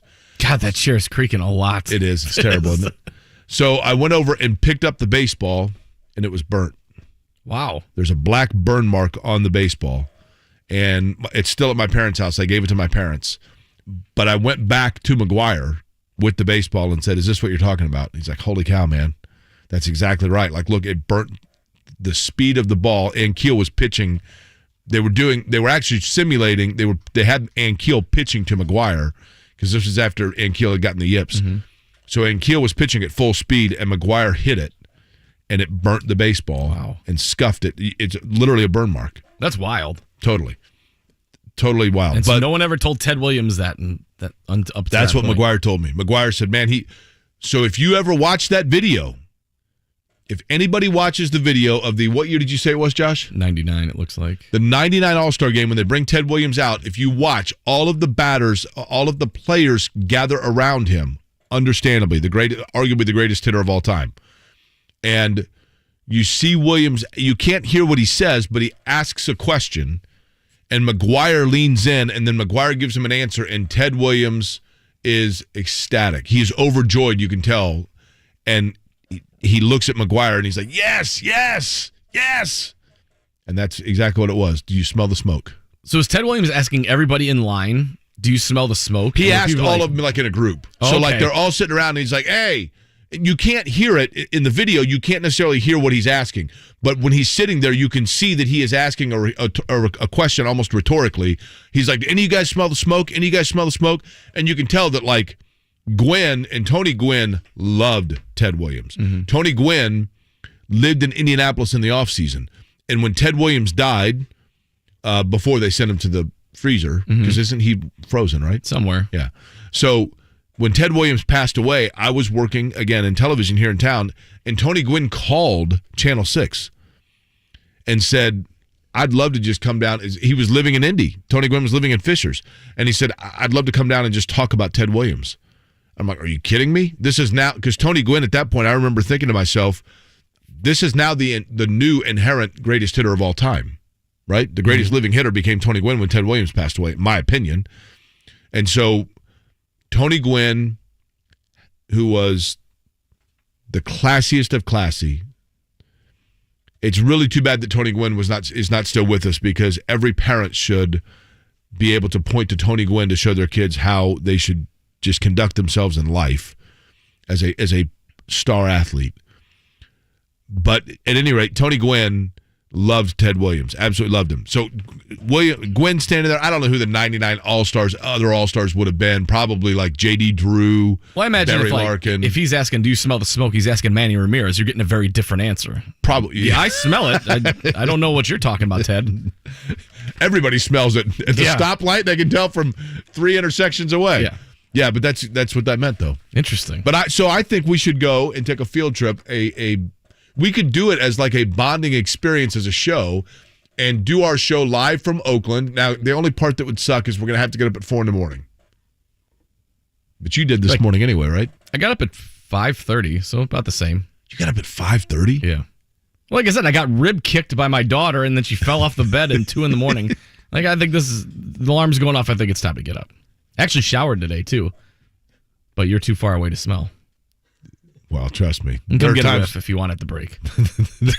Josh, what time did you get up? 5:45. Man. You guys are impressive. Getting it done, right? Trying to. No, so I got up at a little after 6, just so you know. But 6:45. But I think we could take a bonding experience trip to Oakland just to see which of us gets a foul ball. There's only going to be 3,000 other people there. I mean, yeah, I'm down. I would love to go to Oakland. My goal is to go to every baseball stadium in America. That's on the bucket list. So Oakland is one. What's I your have to check favorite off. so far? I'm looking at the list here of teams that I've been to. Is probably Texas Rangers. Is really. I think they've now changed it, but their stadium Correct. they're I've at been now, there. It's nice. Yeah, it's cool. I like that a lot. You can see AT&T Stadium right there. Six Flags Over Dallas is right there. That's a pretty cool stadium. I've been there twice. What's the other one I've been? I'm trying to think of other ones. Colorado Rockies I want to go to. That's another That's one a I wanna cool go one. to. Haven't That's been cool. there yet. My brother saw a game. I was very jealous. And then Have you been to Dodger? No. Oh, man, Dodger Stadium's great. Dodger Stadium, here's my tip to anybody that goes to Dodger Stadium. If you go to a Dodgers game, at some point during the game, and I suggest and recommend doing it after the sun has set, you got to go, if you take the elevator to the top level of the stadium, the elevator comes out right at home plate. So you walk out to the upper concourse and you see the entire stadium beneath you and, you know, the iconic backdrop of Dodger Stadium. But then if you turn around behind you and look over the railing, you are looking out over right there over downtown Los Angeles. That's pretty cool. It's pretty spectacular. Yeah, it's pretty spectacular. I mean, are you a Dodger fan? Yeah, we probably should. Am I a Dodger fan? Yeah. No, not really. If you go to a Dodger game, it's hard not to become a Dodger fan. That sounds about right. That would probably be why they lead in attendance as well, is that they're just a cool place to go to. It is. I heard it's hell to get in and out of, though. It is, because there's like basic. Well, here's the one thing that's funny. There's another tip for you if you go to a Dodger game. If you go to a Dodger game, you got to pay for the parking in advance online and like show it on your phone. So you pull up and they're like, okay, let me see your parking ticket. And you're like, I'm here to pay for parking. Like, no. You had to buy it in advance. So if you're like the jackass like me, you got to sit there and buy it on your phone while you're sitting there. People are behind you. Come on, pal. You just need to do the Larry David method and pick up a lady of the night to use the carpool lane to get to Dodger Stadium and get in and out. That's how you got to do it. And then pay for parking afterwards. My cousin lived in Northern California, and in the carpool lane, he got busted one time with like a mannequin. Oh. Put like a hat on it. He got pulled over. You're in the diamond lane illegally. Kevin Lee, by the way, speaking of driving, there was a lot of it yesterday at the Speedway. Kevin Lee will join us in 10 minutes to talk about just that. All the top brands: Chevy, Buick, GMC, Ford, Acura, Honda, Mazda, Nissan, and more. And every new vehicle includes a 10-year, 200,000-mile warranty. Looking to sell your vehicle? We'll pay you top dollar, even if you don't buy ours. Take it from Brooke Hubler. You can get a car anywhere, but you can only get a warranty like this at Hubler. 10 years, 200,000 miles. Visit drivehubler.com. Warranty available on new vehicles except certain models, not transferable or available on leases. Copy of the warranty is available for review at the dealership. Business owners, are you feeling boxed in by the pressures of running your business? Remote workforces, HR compliance, retaining top talent. The list goes on. Fortunately, there's Insperity. They put 30-plus years of HR experience to work, offering your employees competitive benefit options while lightening your HR load. With Insperity, nothing seems impossible. Full-service HR, employee benefits, HR technology, Insperity. HR that makes a difference. The Fed has raised rates. But there's still time to lock in Golden Oak Lending's low 3.75% rate. I'm James Hawkins, president of Golden Oak. With home values at all-time highs and our low rates, you can pull more cash out of your home. Call 317-706-GOLD today. Golden Oak Lending cured my blues. NMLS 114937, 3.75% fixed, 4.88% APR. FHA 15-year mortgage with 20% equity and approved credit. Mother's Day will be here soon. Come to Shane Company for a beautiful gift of fine jewelry. Your gift will be a love note, a thank you, a recognition of everything Mom does without expecting anything in return. For holding me close and drying my tears, for tying my shoes and calming my fears. For making us pancakes and planning our days. You're the very best mom in so many ways. Your gift to Mom will remind her of your love. And at Shane Company, we have many ways to create a personalized gift. You can have a special message inscribed on an engravable style, or create a one-of-a-kind necklace stacked with meaningful charms. We can also help you create a ring or a necklace with birthstones to represent each family member. Or pick her favorite colors. Your Mother's Day gift will be a love note, something beautiful that she can wear every day. Now you have a friend in the jewelry business. Shane Company and ShaneCo.com. We buy any car. We buy any car. We buy any car. Any. Did you know trading in your car at a dealer could cost you money? A recent study found consumers who trade in their car pay an average of $990 more. So don't trade in. Sell it to We Buy Any Car. Learn more and get your free online valuation now at WeBuyAnyCar.com. Find out how much your car's worth at We Buy Any Car. Jake Query here. Recently I returned to college to finish my degree, and I encourage you to join me. Whether you're like me and life simply got in the way, or you never went to college at all, Indiana offers financial assistance for those ready to move forward. If I can do it, I know you can too. If you're looking for a better job or doing it for your family, Indiana has grants to pay for over 150 certificates in high-wage industries. You're sure to find a tuition-free option that fits you. To apply, visit nextleveljobs.org today. Sponsored by the Indiana Commission for Higher Education. That's nextleveljobs.org. Join Indy 11 this Sunday, April 24th for Faith and Family Night with kickoff at 5:30 p.m. versus the defending USL champs Orange County SC. Come down early as gates open at 4 p.m. and feature 2 prayer bands inside the Honda Fun Zone. Get your tickets now for this nationally televised game and be sure to stay after the game for a Q&A and testimonial with 4 of our boys in blue. Get your tickets now and learn even more at Indy11.com and come early and receive the co-branded Indy 11 drawstring bag brought to you by He Gets Us. Indy 11, the world game, Indiana's team. Hi, it's Bob from Royal Spa. Soaking in a hot tub full of Epsom salts is the absolute best way to minimize everyday aches and pains. And we know all about Epsom salts at Royal Spa. Royal Spa hot tubs are the only hot tubs on the market that can safely and effectively use Epsom salts. Made right here in Indiana, Royal Spa hot tubs are the highest quality hot tubs on the market. Visit any one of our 3 Indianapolis locations or visit royalspa.com. Ah, Royal Spa. Join me today. We got Doug Gottlieb. We got former Bulls head coach Jimmy Boylan. We also, ladies and gentlemen, have the Cash Man and Hammer Time. Join me today from noon to 3.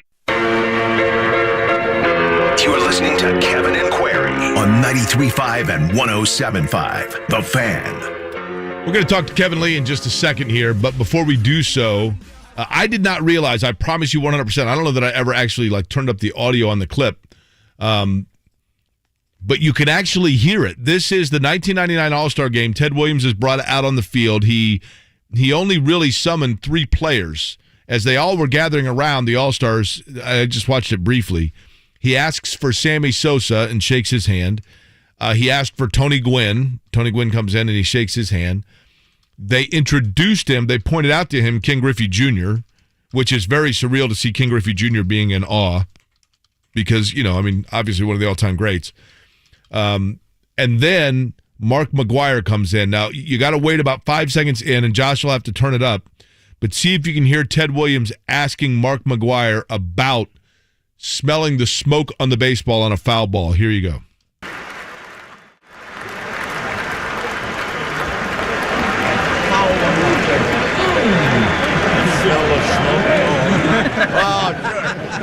You know what? I told Boxy that. And then he said, I told Mattingly that, and they did not. So McGwire was telling me that Ted Williams went on to tell him, you're the only person that's ever smelled the smoke, which is pretty darn cool. Pretty darn cool.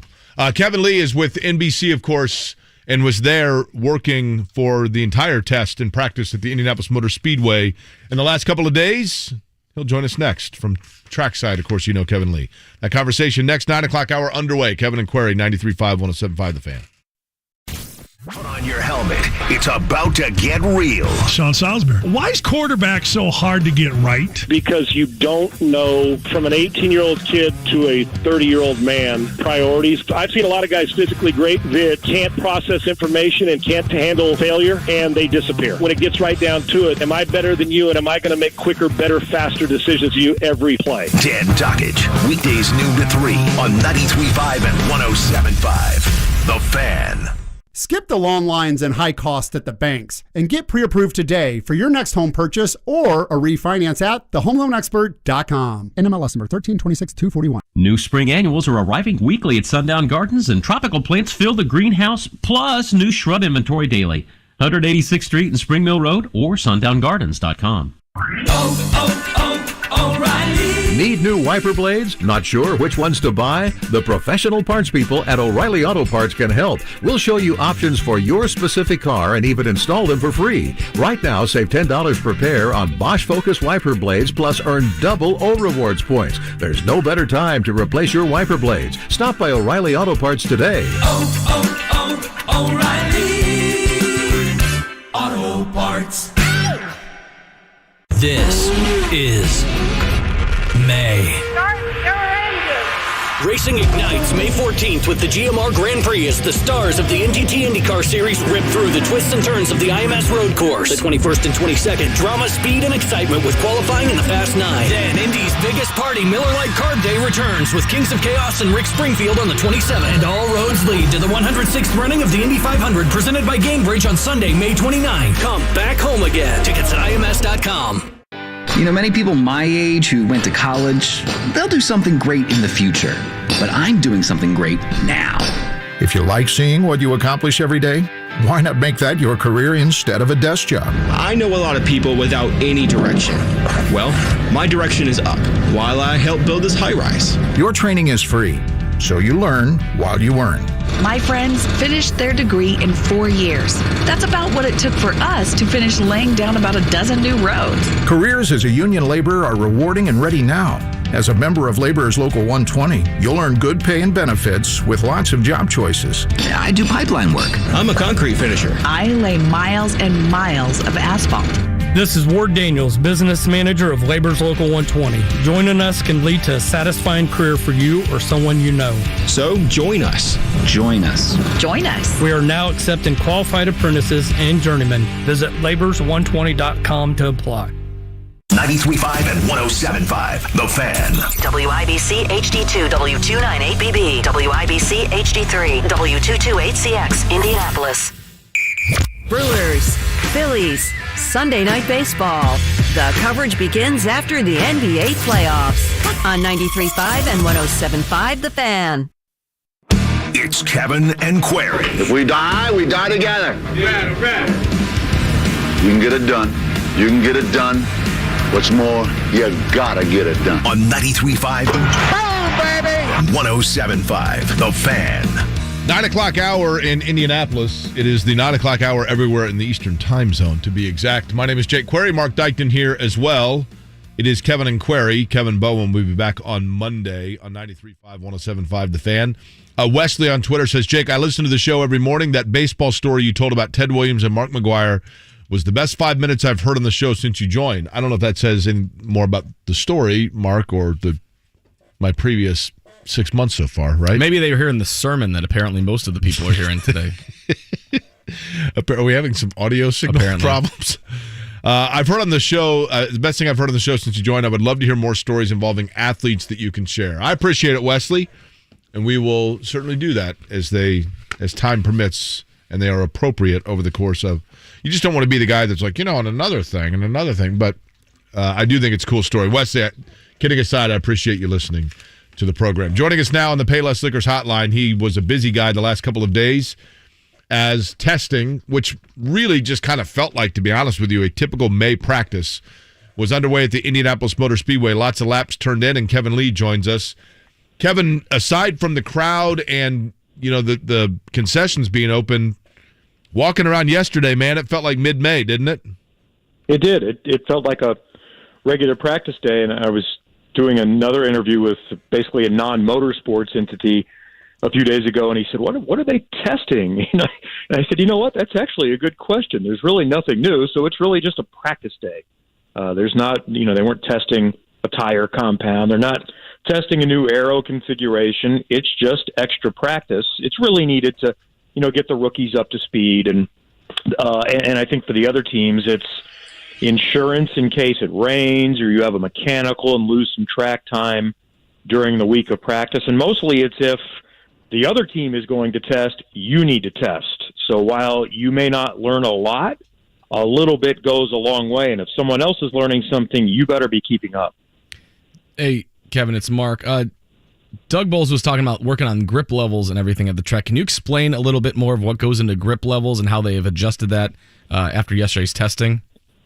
Well, the track is fine. There were no concerns about the grip levels at the track, and it's similar to last year, and there weren't any real concerns with that. The issue was the exit to pit lane, the warm-up lane, mostly in turns 1 and turns 2, and it was sealed, or for a better term, a penetrant. And what that is a substance that fills in the cracks, for lack of a better term, to keep water from seeping in, so that not as much water and snow and ice gets in there, and it keeps it from cracking and makes the surface last a little bit longer. I don't think they had done that as often, and apparently they didn't do the track and the warm-up lane on the same day, so that, they think, may have contributed to the differing grip levels, but they normally don't even bother testing the warm-up lane, and they found after testing it and after 3 drivers spun that, whoa, it actually is really lacking grip.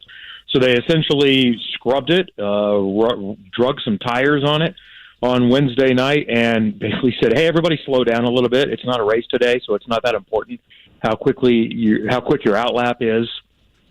No issues yesterday. I didn't really ask any drivers what they felt. We had kind of moved on from that. But they'll do some more testing, and if there's a concern, they'll grind it, basically to try to add a little bit more grip to that warm-up lane. But they'll figure it out, and it's not going to be an issue, I don't believe. Kevin, from these laps that were turned, we can more conclusively learn, A, which teams may have a really good month, B, which teams are really struggling, or C, neither of the above. I'm going to say C. Yeah, and one of the guys the only guy I talked to after everything was all done was Will Power, and he said, this doesn't really tell us anything other than we have a good race car. We had a good race car last year. We just weren't fast enough in qualifying, and unfortunately, we won't know anything really until we get the extra boost on Fast Friday and in qualifying, whether we can start up front. We know we're going to have a good race car. I think in general it helps confirm some things that maybe you're not awful, and it's better to be good than bad. But I'm not sure that anybody really leaves super concerned at this point. Even Juan Pablo Montoya, who was last on the speed chart, I want to go back and listen to that interview again because it's so loud and our headset wasn't great. I couldn't hear everything he was saying, but I could tell he was pleased with the way things finished up. And I think it was really insightful for the audience. I unfortunately was not in that audience, but I know he was satisfied with where he was at. So the speed charts on practice days and testing, you don't know who's got full fuel. You don't know who's running old tires. You don't know who got a big toe to put a big lap up. So it's difficult to say where you're at. It's Trackside's Kevin Lee. I'm Kevin in Query this morning. I'm Marc Dykton with Jake Query. Kevin, you said the drivers aren't overly concerned with some stuff. Will they have a full field of 33 by the time we get to the Indy 500? They will. We just don't know who that 33rd car is going to be at this point. It's a myriad of issues that have led us to this point. I think some of it's probably pandemic related and supply chain issues and finding people that are willing to work. So it starts in one way with crew members. The teams that often would field an extra car don't want to take away anything from their full-timers because they say, we just can't find crew that we're satisfied with. There's always the budget issue. Somebody's got to pay for it, but there is some budget out there and available. So it's probably going to be a couple of entities coming together. I think the car is going, and I get the sense from talking to a lot of people that neither one of these teams want to field a car, and they may not even really want to lease a car to somebody else. But Juncos, Hollinger Racing, and A.J. Foyt Racing have spare chassis, and I think if they need to help, they are probably willing. It also comes down to price. It's a supply and demand market, and they know that they need a 33rd, so is the price a little higher than it normally might be, because their preference would be, no, I'd rather just keep that car here in case we need it or for later in the season. I think Stephen Wilson is still the favorite. He has budget, and Dragon Speed, who's running the Indy 500 and still operates as a sports car team, has volunteered to help run a team with somebody else's equipment, so they'll figure it out. And I think it may be decided today, and we may get word maybe today, but I think by next week. I know that we rev up with the schedule once we flip the calendar to May. You said you talked to some of the drivers. I was just curious, have they had any issue with kind of how spread out these first few races have been, with like basically a month in between them? And then have you heard any feedback from them or the teams about the race gap this year? No, that's just the nature of the beast. So you have a 16-weekend calendar when you talk about events, 17 races. And if you want to run from February to early September, you're going to have gaps. And starting next weekend, you're pretty much done with gaps. Mm-hmm.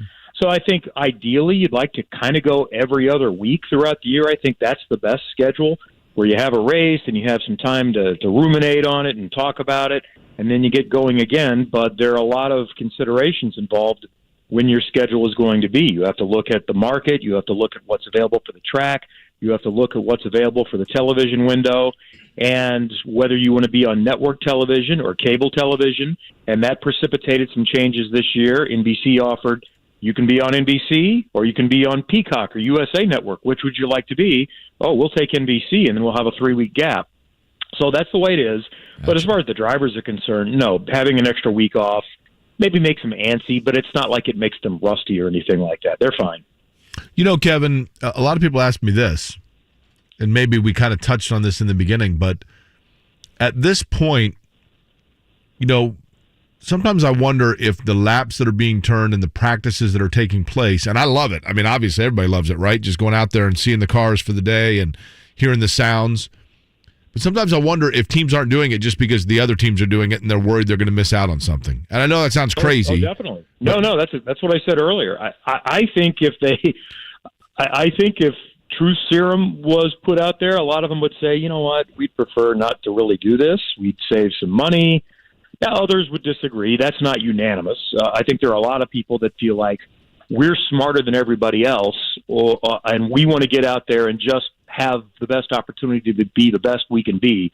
But that's ultimately it. If anyone is testing, you feel like you need to be testing as much as they are, because they will learn something. Even though there's not massive gaps that can be gained, there are small gaps that can be gained, or eliminate things that are not to your liking. So that's definitely part of it. You know, let me tell you one thing I heard yesterday. You tell me if you think there's any legitimacy to this.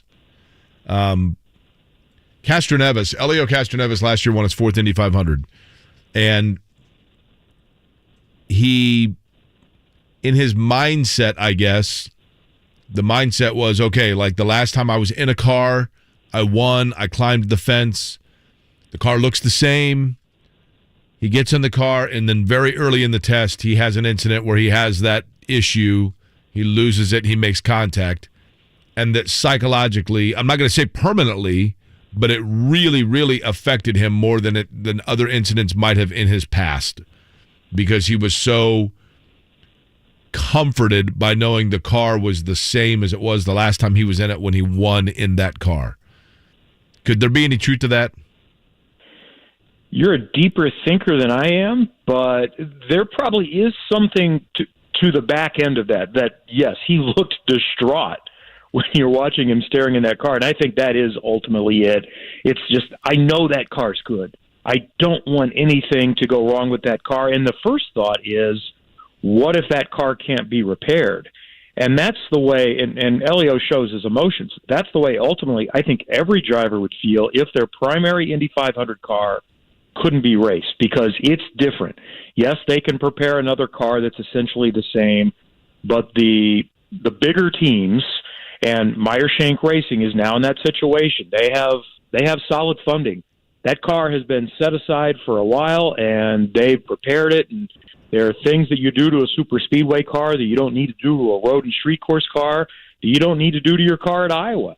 And you don't really have time to do necessarily for your car at Texas. But it has to be, you're basically taking as much drag out of it as you can. The fit for the chassis is perfect. You have a special gearbox. Everything that goes along with that applies to the super speedway car. And mostly, you know that car's good. Drivers have told me, even though things appear to be exactly the same, sometimes one chassis is better than the others, or the wings, whatever the case may be. So, yeah, I'm sure there was a fear that, I know this car's good. I may not get a chance to go for it again with this car. But I'm told the car's going to be fine. It's mostly the under tray. The gearbox was okay. So they'll get it repaired, and he'll have another crack at it. And that might be one reason why Dale Coyne Racing said, we're not even running our special super speedway cars. We're not taking a chance. This is still, especially with one of their drivers, David Malukas, is a rookie. He doesn't need a perfect car. He just needs to learn how to drive the speedway.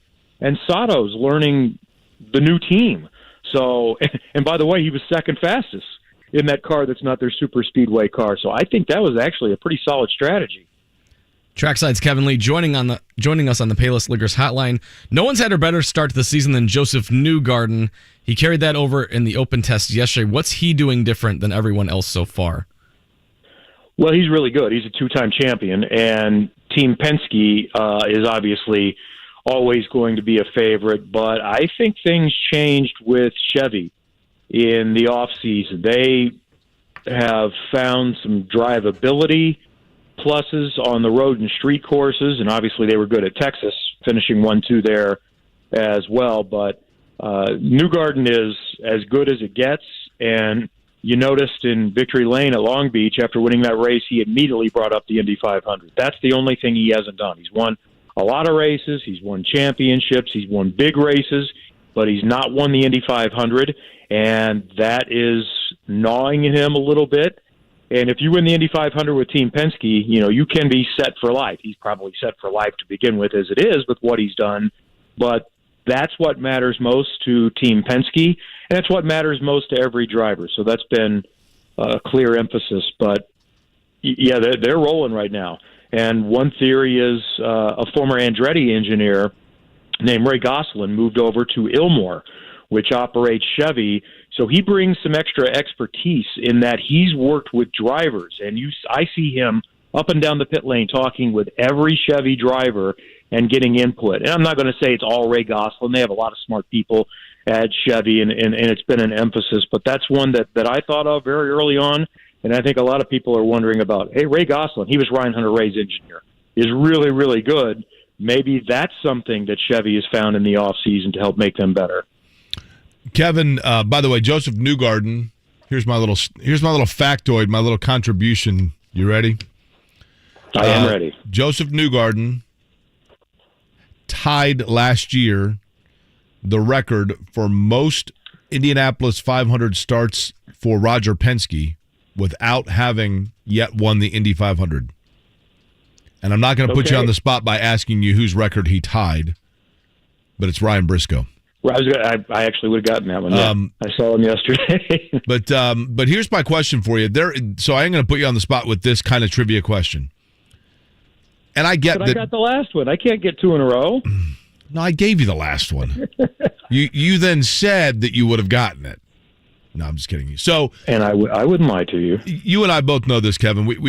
Kevin Lee's our guest, and you and I have talked about this a lot. I mean, you and I both know and understand and respect that the vast majority of people listening to us right now probably don't get as nuanced in the weeds with the Indy 500 as you and I do, right? I mean, people love the event and everything else, but it's the race that matters. Correct. It is the one race that matters. Yes. So having said that, Elio Castroneves became a beloved figure here to a great extent for a lot of people because they love his enthusiasm for the race. Tony Kanaan the same way. There is a driver who is a young driver, not named Josef Newgarden, by the way, and I love Josef Newgarden. But there is a guy that I've thought about that is really starting to show some driving prowess here. And I thought to myself, if this guy wins the 500, he has a chance to become kind of like an adopted guy like Elio or Kanaan because of his overwhelmingly gregarious, friendly, and fun-loving personality and just friendliness and smile in general. Who am I talking about? He's not won the race yet. He's not won. See, that's more difficult because the last question was a fact-based. This is trying to get into the mind of Jake Query, which Correct. I'm not sure I want to do. Good luck, Kevin. So that could be, you could be talking about Alex Palou, who's very polite and very friendly and very outgoing. Pato O'Ward is the one that most people compare most to Elio Castroneves because he's bubbly, he's exuberant. I think when America really gets to know Pato O'Ward more, they're going to love him. It could be him. It could be the hometown hero, Connor Daly. I'm not sure where you're headed, so I'm just going to let you answer. Scott McLaughlin. Oh, yeah, I would agree with that, too. He is a great personality. Has a massive love for the Indianapolis 500. It has for many, many years. He was, the first time I met him, introduced myself, I know who you are. I've been watching IndyCar for years. He is what he appears on television as well. He is a down-to-earth, really, really good guy. And by the way, the people that hyped him, and I know some of the fan base was like, stop talking about this guy. He's never won a race. He's showing why he was hyped so much by people like my buddy Lee Diffie, who knew of him from Australia. He's really, really good. And when you put him on this kind of team, he's a championship contender, and he was good as a rookie at the 500 last year. I know he didn't have a result. I think he was one of those that spun coming onto pit lane with the brake issues, but he can win this race. Oh, I absolutely think he could win it, number one. And number two, Kevin, and this is the fun tidbit about him. I mean, there are many fun tidbits about Scott McLaughlin, but he grew up actually, his family in New Zealand, dairy farmers. So perfect for him to drink milk. Nice. Yeah. Perfect for him to drink milk. What do you got coming up on Trackside?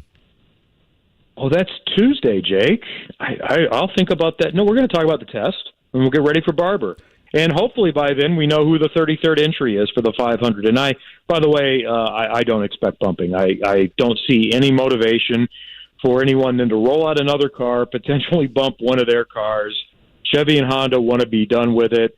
I don't find a lot of satisfaction with one underfunded team getting bumped from the race. I've always kind of felt like, yeah, it's better than nothing, but I kind of like there to be 35, or let's just do 33. And 75% of the people watching nationwide on race day, unfortunately, I wish they did, but they're not paying attention to qualifying, and they don't know the difference. The race will be great, it'll be entertaining, and it'll be fantastic. Kevin, if you're like me, if the show's on Tuesday at 7 o'clock, right? Is that what time Trackside comes on? Or is it 8? I do get started before 6:55. Yeah, I was going to say. Get started before then. Yeah. If you're it's like literally me, on the board right there. It says right there, Trackside with Kurt and Kevin, Tuesday at 7. I can't read that. I'm 49 years old. What the hell? You're such a company man. Kevin, we appreciate it. All right, thanks, guys. All right, Kevin Lee on the Payless Liquors hotline. Where's it? Oh, there it is. Trackside with Kurt. In that giant black Tuesday, ink on the dry race board. 7 p.m. I said 7. I was correct. Man, oh man. Right? Besides, people are hearing an Easter sermon anyway right now. Yeah, what the hell? I'm being sabotaged. I'm in the co-host chair. I'm being sabotaged. The one morning that you're sitting in the co-host chair. It's been intentional. And people are like, wait a minute, I'm getting a station from Owensboro, Kentucky. What's going on? At least hopefully they're providing you the educate and entertain aspect that we like to provide. Let's get to the checkdown. The Morning Checkdown. On 93.5 and 107.5 The Fan.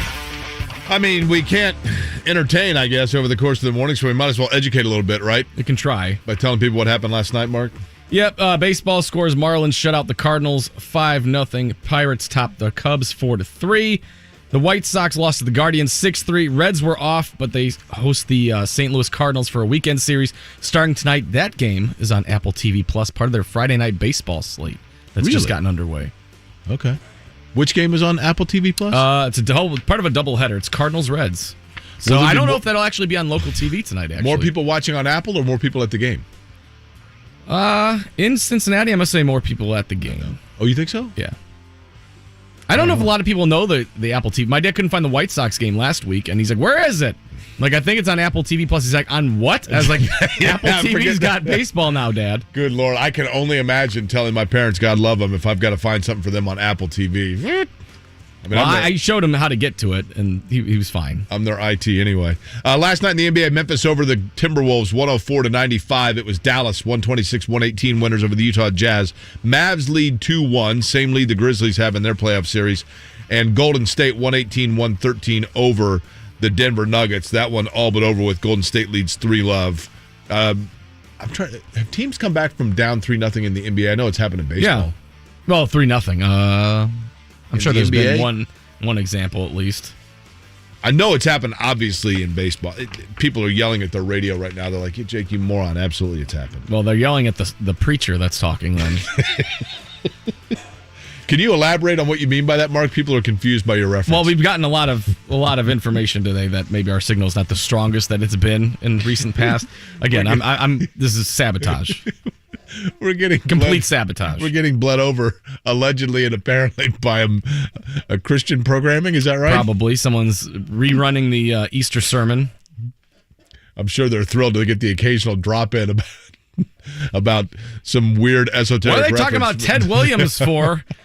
When I'm hearing about Jesus. They're talking about Easter, and that one guy that's the new fella made a joke about Ted Williams' frozen head.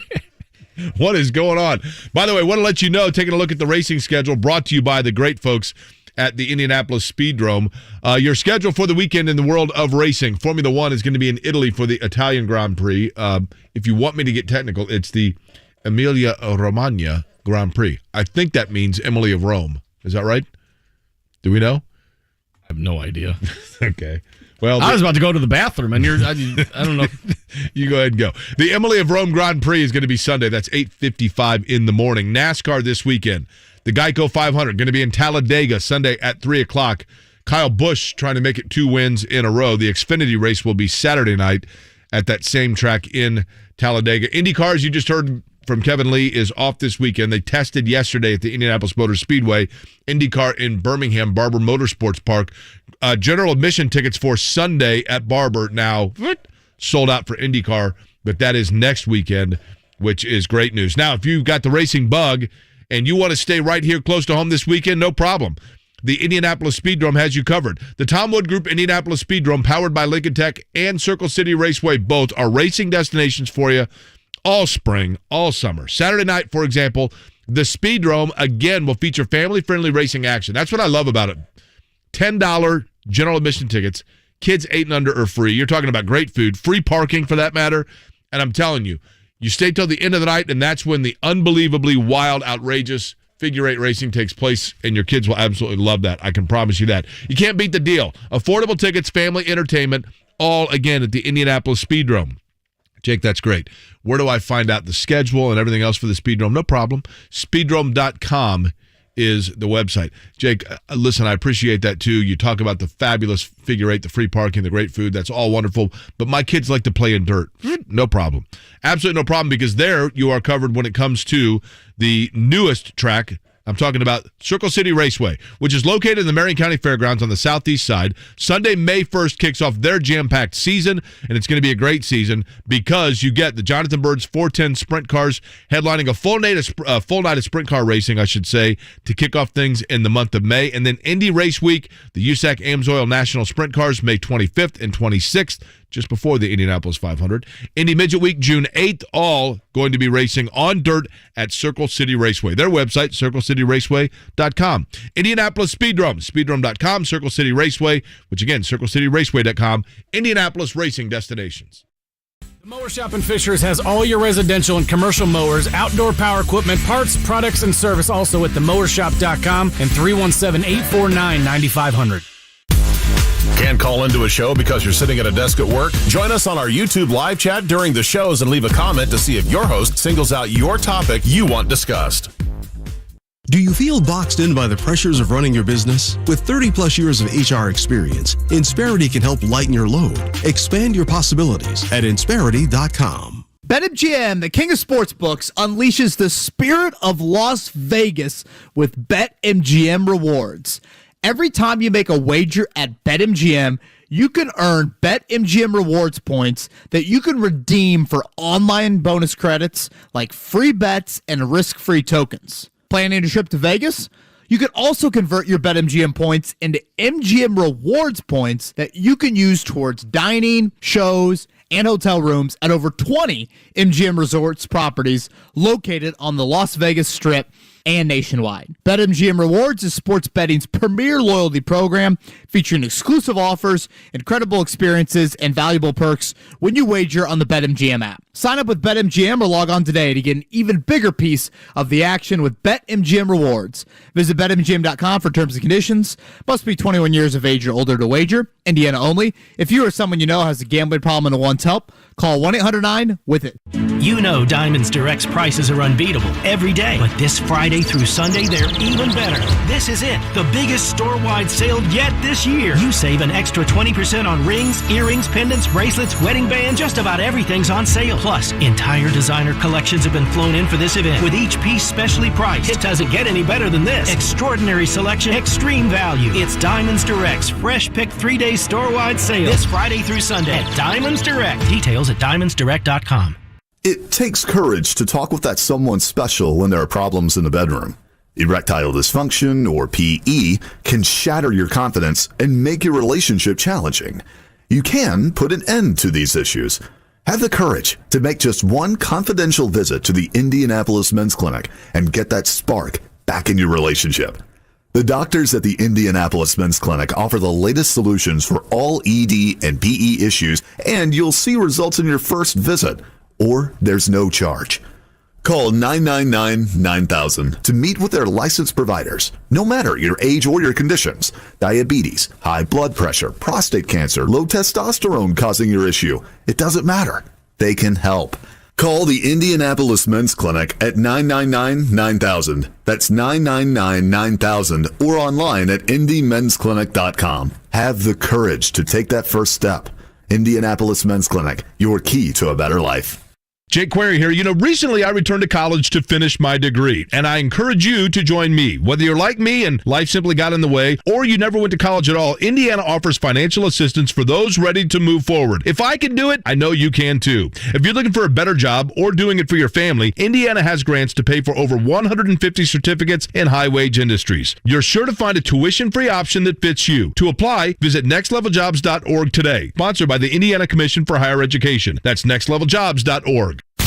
School is in session. Dane Brugler at 42. Is there someone that can help this anemic group? I do think there's a good chance one of these receivers that the Colts have ranked pretty highly will be there. I love the fit with Sky Moore, Western Michigan receiver, 5'10", 195, speed, toughness, and then he's got catch and run skills where he can make something happen. You pair him with a Michael Pittman, you've got something cooking there with your wide receivers. Dan Dockage, weekdays noon to 3 on 93.5 and 107.5. The Fan.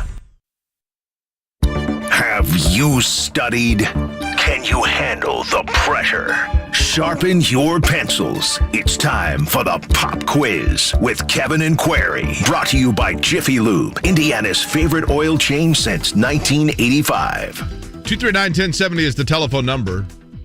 If you'd like to call in right now, there are still, I think, 2 open spots for the number with which we will choose the Pop Quiz. Now, Mark, as we await for a couple people to join, those that have already, because I didn't mention the Pop Quiz, my apologies. I appreciate the fact that we have programmed everyone to know that 9:30 is the Pop Quiz time, right? Usually in a Pop Quiz, you don't know when it's coming. We tell you when it's coming every single day. It's 9:30.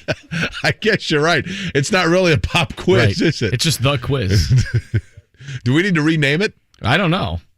But it's Freebie Friday, so we've got Jiffy Lube prize pack just for playing, and just for playing, you also get a 4-pack of the Indy Golden Gloves boxing tournament. You get a 4-pack of tickets for next Thursday night at the Tyndall Armory on 711 North Pennsylvania Street. So you get a 4-pack and a Jiffy Lube prize pack. So get your oil changed, then go watch some fellers beat each other up. Fellers. Did you see the fight yesterday, minor league baseball? Yeah, I saw that, and I saw Mike Tyson beating a fool up on the airport. Well, that guy, that guy had it coming. I can't believe we haven't discussed that. Mike Tyson, I'm not advocating for violence by any stretch of the imagination. I am if you're that guy. I don't know. Did Tyson, was he arrested for that? I was hoping he's given a Medal of Honor or something. Seriously, tolerating what that guy was doing. So those that didn't see it, Tyson was on I believe it was a JetBlue. Is that what it's? It There's an airplane I've never been on. It looked a lot fancier than any of them I've been on. And he was clearly sitting in first class, and the guy was, how would you describe the taunting that was taking place? I'm sure alcohol had something to do with it, it looked like.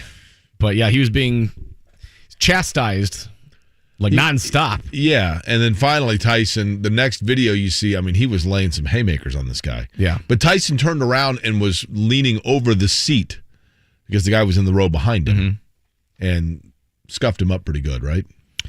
Are you bragging to your friends like I got beat up by Mike Tyson and I'm not dead? You are when you get the check that you're going to settle for. Yeah. And that's the unfortunate part of it, to be honest with you, because that's exactly what I'm sure the whole thing was by design. I'm sure. And that's unfortunate, but that's the reality. I did see the minor league fight, too. That was pretty crazy. Yeah, the minor league fight was somewhere out east. It was like the Red Sox minor league affiliate, and I forget who the other one was. The Mets minor league affiliate. Binghamton and somebody, but guy gets plunked, walking to first, pitcher yaps. The guy rushes the pitcher and laid. I mean, he absolutely drilled him. There's a lot of sports fights. It's a lot of, pushing, right? Pushing, and I'm going to hit you, but you don't. That guy cocked back and let loose. Totally. And then the pitcher, kind of in his getting out of the fray type situation, I think buckled his knee and was down for a while. Ooh. And got hurt just losing his footing. Give me a number 1 through 8. Well, I'm looking at these Portland Sea Dogs and the Binghamton Rumble Ponies. Give me a Rumble Ponies t-shirt right now. That's an awesome name. Give me 4. The number 4. Number punches Mike Tyson landed on that guy. Yeah, you're not kidding. Jackson. Jackson's been a regular on the pop quiz, I think. Hi, Jackson. How are you? Hey, what's going on, Jake? Oh, you're looking at it. What are we up to this morning? It's nice outside. What are you doing to enjoy the weather? You know what? I'm headed into work and probably try to enjoy it a little bit this afternoon if it stays this nice. Are you going to leave work early? Yeah, I'm gonna have to today. I got to pick kids up. Do you need a doctor's note? Wait a minute. I don't need one. You're leaving work early so you can pick the kids up? Yeah. Well, I'm self-employed, so. Oh, okay. Well, that certainly. So the boss cleared it, right? He's. Wait, what's the noise in the background? Are you going to drive through? What's going on there, Jackson? It's actually I am. You're at a drive-through? I just got a drink at McDonald's. Have you already paid? I've already paid. Did you get a Sprite with all the carbonation? What's that? Sprite with all the carbonation. This is the most carbonation ever is in a Sprite at a McDonald's. You will belch like you've never belched before. Have you done market research on I have. this, Mark? Okay. Bubbles by volume. Did you got a Coke or a Diet Coke? Diet Coke. Okay. And you've already pulled away? I've already pulled away. Okay. So were you calling the show and ordering at the same time? You know what? I couldn't really hear you guys when I was ordering. Is that because of the Easter programming that was bleeding over your radio? Yeah, I was singing hymns and rejoicing, and then when I pulled around, I just heard you vaguely say we still have a couple lines open, and so I called in and got lucky. Okay, all right, here we go, Jackson. Hopefully you'll pull over so you can do this safely. We're two full weeks into the Major League Baseball season, although the Reds have yet to get the memo. Name the player who currently leads the majors in batting average and runs batted in. Is it A, Nolan Arenado, B, Matt Olson, C, Jose Ramirez, or D, Wander Franco? Well, who was the first one that you said? Not the right one. Let's go with the second one. Matt Olson? Matt Olson. Okay. Go ahead, Mark. Who currently leads the majors in home runs? Ozzie Albies, Vladimir Guerrero Jr., Nolan Arenado, or C.J. Cron? Oh, shoot. Cron's got 6. Wow. Holy cow. How in the world did you know that? I'd say stick with that, maybe. I picked him up this morning in a fantasy. I'm going to go with him. Cause I think did he have too much to drink? Why was he on the floor? Oh, no. Okay. So are you going with C.J. Cron? C.J. Cron. Okay. Yep. Question number 3. Former Oakland Raider and Notre Dame quarterback Darryl LaMonica passed away yesterday at the age of 80. Name the future Hall of Famer that LaMonica replaced as the Raiders quarterback in 1967. It's a great question from Scotty, who looks very excited over the fact he asked it. A, George Blanda, B, Tom Flores, C, Kenny Stabler, or D, Bobby Lane? Man, I'm going to go with Bobby Lane. Okay. By the way, stick around because it is a freebie Friday when we're done. You're going to mess up prizes. On this day in 1970, maybe you want to take a sip of your Diet Coke for this one. Tom Seaver of the New York Mets recorded 19 strikeouts in a win over the San Diego Padres. In the process, Seaver set a major league record for consecutive strikeouts in a game. How many Padres in a row did Seaver strike out? No hints, unfortunately. 12 It's freebie Friday. You have to work a little bit. 12 for some reason sticks in my mind. Sounds like you said 10. Okay, 10 it is. And we're on to question 5. All right, last question. On this day in 1876, listeners of this radio station were able to hear it more clearly than they are today. Religious radio was probably on these airwaves. The first National League Baseball game was played on this date in 1876. In what city did the game take place? Is it A, Fort Wayne, Indiana, B, Philadelphia, C, Cincinnati, or D, Chicago? Fort Wayne. Okay. Through that curveball, he's been seeing those billboards around town, Mark. Probably. The Reds played in it, I think, though. You know what George Carlin said? The Reds were the very first baseball team. Who in the world must they have played? Right? That makes sense. They sit around lonely for a year and a half. Matter of fact, that first year that the Reds were the only baseball team, they had more wins than they have right now. I bet they did. They had nobody to play. Probably more people in the stands, too. That's true. Well, where else were they going to go? Exactly. That's right. We're the only team. Where else are you going to go? All right, Jackson, question number 1. I believe that you went with Matt Olson, and the correct answer was Jose Ramirez, who is batting .426 with 20 RBI. You don't get to come back tomorrow. You don't even get a lousy copy of our home game. You're a complete loser. Hang in there, Jackson. You still get the Jiffy Lube prize pack and the Gold Gloves 4-pack for next Thursday at the Tyndall Armory. The other correct answers, Mark? Who currently leads the majors in home runs, that is C.J. Cron of the Tampa Bay Rays. He was right. He has him with 6. Mm-hmm. Picked him up this morning. Picked him up on the way to McDonald's, as a matter of fact. If you get that waiver wire claim, go ahead and get him. Tom Flores was the question. A little bit tricky there because I would assume, and Scotty, I want clarification here, I would assume that Tom Flores is in the Hall of Fame primarily as a coach, correct? Question number 4. Tom Seaver struck out 10. He said 12. It was 10. The final 10 batters of the game in a 2-1, 2-hit victory. Mark, if I'm not mistaken, in Philadelphia, by the way, was the answer for question number 5. I changed it up. Fort Wayne was the first night baseball game, but Philadelphia was the first baseball game played. The Philadelphia Athletics lost to the Boston Red Stockings 6-5. If I'm not mistaken, and Scotty John Stoney is here to correct me in the commercial break, so I'll give you the answer on the other side. Tom Seaver, at the time of his Hall of Fame induction as a pitcher, had the highest percentage of voter acceptance in Hall of Fame history. What player eclipsed him? Do you know that? I was going to say Mariano Rivera, isn't it? That, if I'm not mistaken, that's not who eclipsed Seaver. Who eclipsed Seaver? Rivera's 100%, right? Yes. There was a player between the two of them that had the record that Rivera eclipsed. I think I'll have to ponder this during the break. Right, I'll tell you on the other side. Celebrate the warm spell this week at Payless Liquors. Behringer White Zin is $2.99 and Kim Crawford Sauvignon Blanc is only $13.99 a bottle. Natural Light is $17.99. That's for the 30-pack. And try Natty Light Vodka in the 50-milliliter size for only 99 cents. Payless Liquors also has 175s of Old Forester and Tito's for $29.99 and Jack Daniels for $39.99. Just stop by one of Payless Liquors' 26 locations, open 7 days a week, or go to PaylessLiquors.com where you can also apply for great job opportunities. Don't pay more, get more, and pay less at Payless Liquors.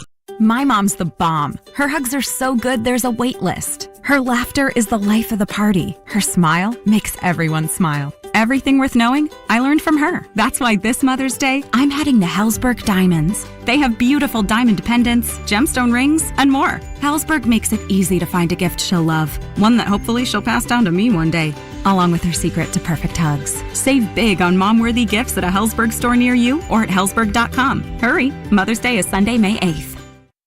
Hey there, Jake Query for the Indiana Commission for Higher Education, and more importantly, nextleveljobs.org. You know, you've heard me talking a lot about it, probably ad nauseum. Finals week coming up next week for me because I'm back in school. Some many years ago, I still had some college credits out there standing between myself and a college degree. And of course, I got involved in the workforce. For a lot of you, there are a lot of areas, easy for me to say, why you might not have finished school. Maybe life got in the way. Maybe you got, money is obviously a big one. Children, number of different things. And you thought to yourself, it's out there and I've kind of moved on. Well, guess what? NextLevelJobs.org is the place for you to find out about getting that certification or getting any of the different high wage, 150 different high wage industries throughout the state of Indiana, where education is still out there for you to either finish that goal that you set for yourself and never completed, or just to put yourself in position for a better life, doing things better for your family, whatever it might be. 150 different job certifications that are out there and ways that you can complete that college degree if you so choose. The roadmap is there for you, nextleveljobs.org. Again, 700,000 Hoosiers have college credits they thought had expired. They don't, where they can simply go back and get that degree. Or it might be for the very first time you are thinking about continuing your education. Nextleveljobs.org is the website for you. Everything is there. IT work, mechanical work, whatever it may be, you can find all of the information available for you to take that next step at nextleveljobs.org. Golfers, you're invited to make the short trip to experience Antler Point Golf Course in Rushville. Antler Point is under new ownership and just underwent renovations and is ready for you to experience this spring. Weekday specials, senior specials, and affordable weekends, 18 or 9 holes. AntlerPointGolf.com is less than an hour from Indy. You want to play more golf in 2022? Give Antler Point Golf Course in Rushville a swing. You'll be glad you came. AntlerPointGolf.com. That's point with an E. See you soon. Your home for the 2022 NBA Playoffs and the NBA Finals. 93.5 and 107.5 The Fan.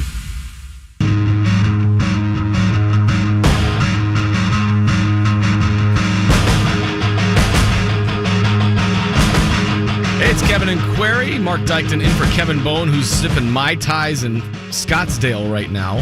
Jake Query in with us as well. This is what's happening on the radio today. Sabotage is what's happened as I've taken over the co-host chair, because apparently you're getting a lot of different shows that are not this one on the radio station. We've had multiple callers and tweeters. So if you're on the YouTube chat, if you are hearing us, stay put, because you don't want to lose the signal today. Tom Seaver was inducted into the Baseball Hall of Fame in 1992. He had a 98.84% acceptance, if you will, upon his first ballot. Derek Jeter in 2020 was at 99.7%. Mariano Rivera is at 100% in 2019. But the player who eclipsed Tom Seaver... Can I have one more guess? Yes. Is it Junior? Correct. 2016, Ken Griffey Jr., 99.3%. That was my only other guess if it wasn't Rivera. Now, here's what I'd like to know. And obviously the voting criteria, one would seem, has changed. Because, for example, Willie Mays, 94.6%. May I ask who it would be that didn't vote for Willie Mays? I know. I ask myself that all the time, the fact that no one up until Rivera was unanimous. I'm like, who are these people that are voting, and why have they not had their votes stripped away? Clearly, the voting criteria has changed. But, I mean, who's watching baseball? If you're an actual baseball writer and you're watching, like, Nolan Ryan or somebody like, no, not good enough for the Hall of Fame. I don't think so. not my cup of tea, that Tony Gwynn. Nope, 97%. Hank Aaron, who's that guy? Like, come on now. That's a bit silly. Is that personal bias, you think, at that point? You're like, oh, this guy slighted me at the airport one time, so I'm not going to vote for him for the Hall of Fame. Right? You know that my buddy Caleb Yarling has given me this trivia quiz 64 times, and that's just in the last 64 days. Henry Aaron is the all-time base... not stolen bases, the all-time total bases. Thank you, Scotty. All-time total bases leader in baseball history. And he is like 7 miles ahead of second place based on the distance of a base. Yeah. Now, Ricky Henderson's the all-time leading scorer. I think Ricky Henderson might be the most underrated player in baseball history. Ricky Henderson got in at 94.8%. If you consider Ricky Henderson's ability as leadoff hitter, he's the greatest leadoff hitter of all time. Once he got on base, forget about it. Every hit was a triple, basically, for him, right? That season in 82, when he had 135, I think, stolen base. What is it? 130. Scotty off the top of his head. 130. 130 stolen bases. He had more stolen bases that season than, like, I think 90% of the franchises had as a team. Remarkable. So you growing up, Mark, you are a native of where in Chicago? Well, south suburbs, so it's Crete, Illinois. It's about 40 minutes south of Chicago, but that's where I grew up, and Chicago is just jump on the highway, and you're there in about 40 minutes. How far are you from Merrillville, Indiana? 25 minutes. So growing up, my parents lived just over the highway. Like if you're in Northwest Indiana, there's 394, and that's basically the dividing line of Northwest Indiana and Illinois, and they're right over the So highway. when I was at IU, people from Merrillville, Crown Point, Valparaiso, LaPorte, Cherville, they would all say they're from Chicago. Yep. Chicago doesn't claim any of those people, right? I don't think so. Yeah. That's the region, which I still have. What is the region? I still don't know. It's a region. I know. But it's like the region. I'm like, okay. I heard that in college. Oh, you're from the region. I don't think so. I think the region, technically speaking, many people would say is I-65 is part of the dividing line of it at some point somewhere. I think like people from Valpo consider themselves the region. I don't think that most people in the region consider Valpo. Valpo, no, is not close. You're like, oh, I'm almost to Valpo, and then you got another 40 minutes to get there. Right. So, yeah. No, the region is always confusing. And you grew up a White Sox or a Cubs fan? Cubs fan. My dad is a White Sox fan. My mom's a Cubs fan. But the White Sox were how far from you? I mean, they're closer than Wrigley. So then why were you a Cubs fan? Just liked them. Sammy Sosa, summer of 98. Okay. I mean, I like Mark Grace a lot, but yeah, Sammy Sosa got me hooked, and then yeah, I mean, we went to plenty of White Sox games as a kid. I liked them. I liked Frank Thomas, like Robin Ventura. So you liked both? I did, but then I gravitated towards the Cubs, and my dad he's like, well, I have two other sons I can love now, and I was like, okay, that's all right. But no, my mom's a huge Cubs fan. She grew up with Ernie Banks and everything, and it's caught on to him. Okay, so I'm going to show my age here, but growing up as you did in Chicago. And I would imagine it only would have been in reruns. Mm-hmm. Odd as that sounds. Did you watch a lot of WGN? Yes. Did you watch the Bozo show? I always wanted to do the Bozo buckets. Yeah. Yeah, of course. Never got the grand prize game. Mm-hmm. Bike and a brand new $50 bill. Yeah. I think in my age it was a $50 certificate to Toys R Us, and that was as good as gold in my wheelhouse. Didn't you get so mad how kids would screw that up? Yeah. I saw a kid miss the number one bucket before. I'm like, Charlie, you need to just go away. You've blown it. How old was he? Your family is disappointed in you. I don't care how old you are. If you can't drop a bucket in front of you. What do you think that kid's doing right now? I mean, cleaning toilets? I don't know. Meth? Is that what you're saying? He probably shouldn't be cleaning toilets. He probably missed the bowl on that one, too. That's right. Can you imagine how dirty his toilet bowl must be? Man, imagine if you had Michael Jordan's house. 19 toilets to maintain? It's 19 impossible. of them. Couldn't even do one. That's what we talked about this morning, the fact that Michael Jordan's house in Chicago is up for sale. For $4.5 million, you can get it, right? It's been out in the market since I was in middle school, I feel like. Well, Jermaine O'Neal, when he moved from Indianapolis, had a hard time. I've always felt this way. In Chicago, it wouldn't be as applicable. L.A., not as applicable. But in Indianapolis or Memphis, Milwaukee, if you were an elite level athlete in one of those towns and you've got a $15 million home with a private gate and a moat and everything else, you're talking an extremely select pool of people that could actually buy your home from you, right? Mm-hmm. Yeah. So what do you do? I don't know. But I mean, with as much money as Michael Jordan has, you'd think he would just be like, you know what? It's been on the market for 15 years.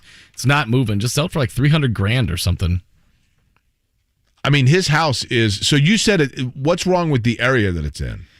It's not in a great area from what I've never seen. You mean but I've been told there's a bunch of power lines. There's a railroad track nearby and stuff. It's just not in the best of areas. It's not like it's a bad neighborhood or anything. Okay. It's just in a very, a very random area where it's like, what are all these power lines doing at? You're not paying $4.5 million to have all these power lines buzzing by you.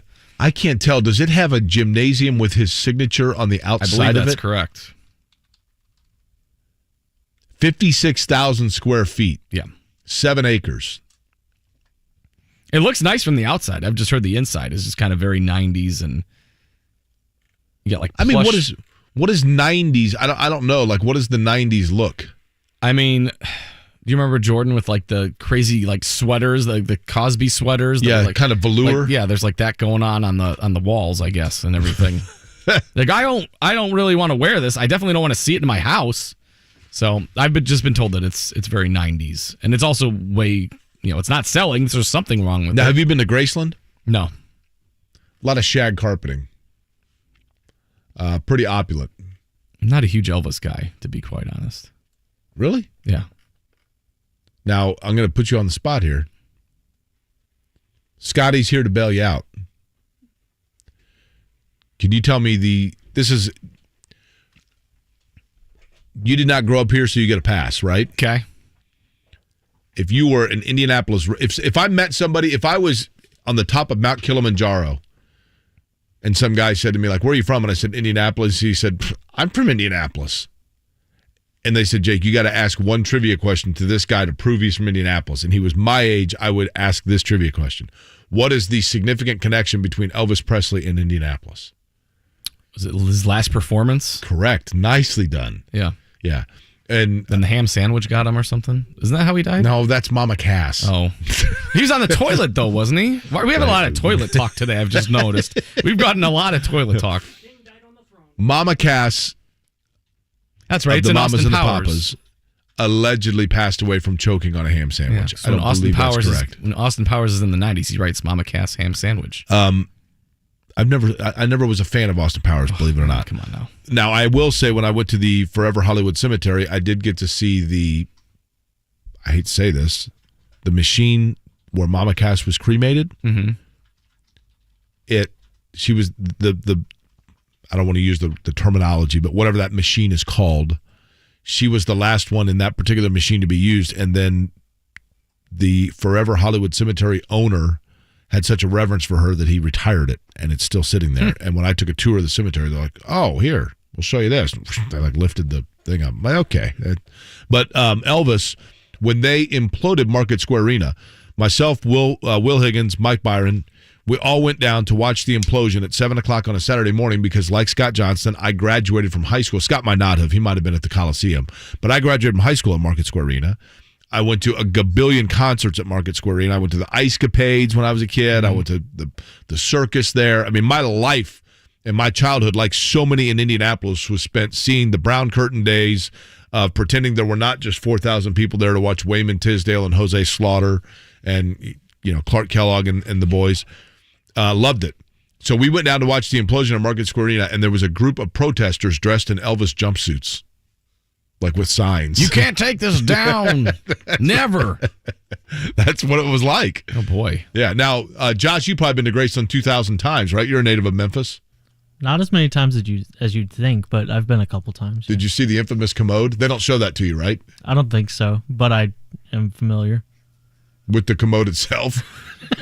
That's not part of the... I suppose that was a poor choice of words. That's telling you lots of toilet talk. Unintentional. That's today. Not part of the tour, as I understand it, right? No. But they do show you You'll be shocked to hear. They show you the little cart that Elvis used to push around at parties. Mm-hmm. You know, like M&M's peanuts, Quaaludes, like the little cart he'd push around. Peanuts and Quaaludes, that's a Friday night. Well, do you know about Elvis? I mean, that's true. You want some fried banana and bacon bit chip? Don't they have things on the wall where he would have like raw bacon just like sitting in dishes and he'd walk around and eat them like Skittles? And the like peanut butter and banana sandwiches, bacon, yeah. The king wants some bacon. What was that? I was assuming if he's eating raw bacon out of the pan. How did he say it again? The king wants some bacon. All right, here you go, sir. We will add that to your list of impersonations, Mark. All right, we're back at it Monday at 7 o'clock, right? Yeah, we kept the rig on the road pretty good, I think. Yeah, we didn't totally veer it off. And if we did, nobody heard it anyway. Talked about Elvis eating uncooked bacon. Josh, thank you so much. Best of luck to your Grizz, right, with their 2-1 lead. Back at it 7 o'clock. You folks have a wonderful Monday. Dan in, of course, later today, and then John at 3 o'clock. Have a good one. The Ride with JMV. Tony Pauline, what do you think about David Bell? I think when you're running in the 4.6s and you don't have a very extensive route tree, it doesn't mean that you won't be a good NFL player. It just means that you're not going to be a big priority. You're not a hot commodity come draft day. And I think David Bell is going to have to do it the hard way, especially when you look at this year's draft. The Ride with JMV. Weekday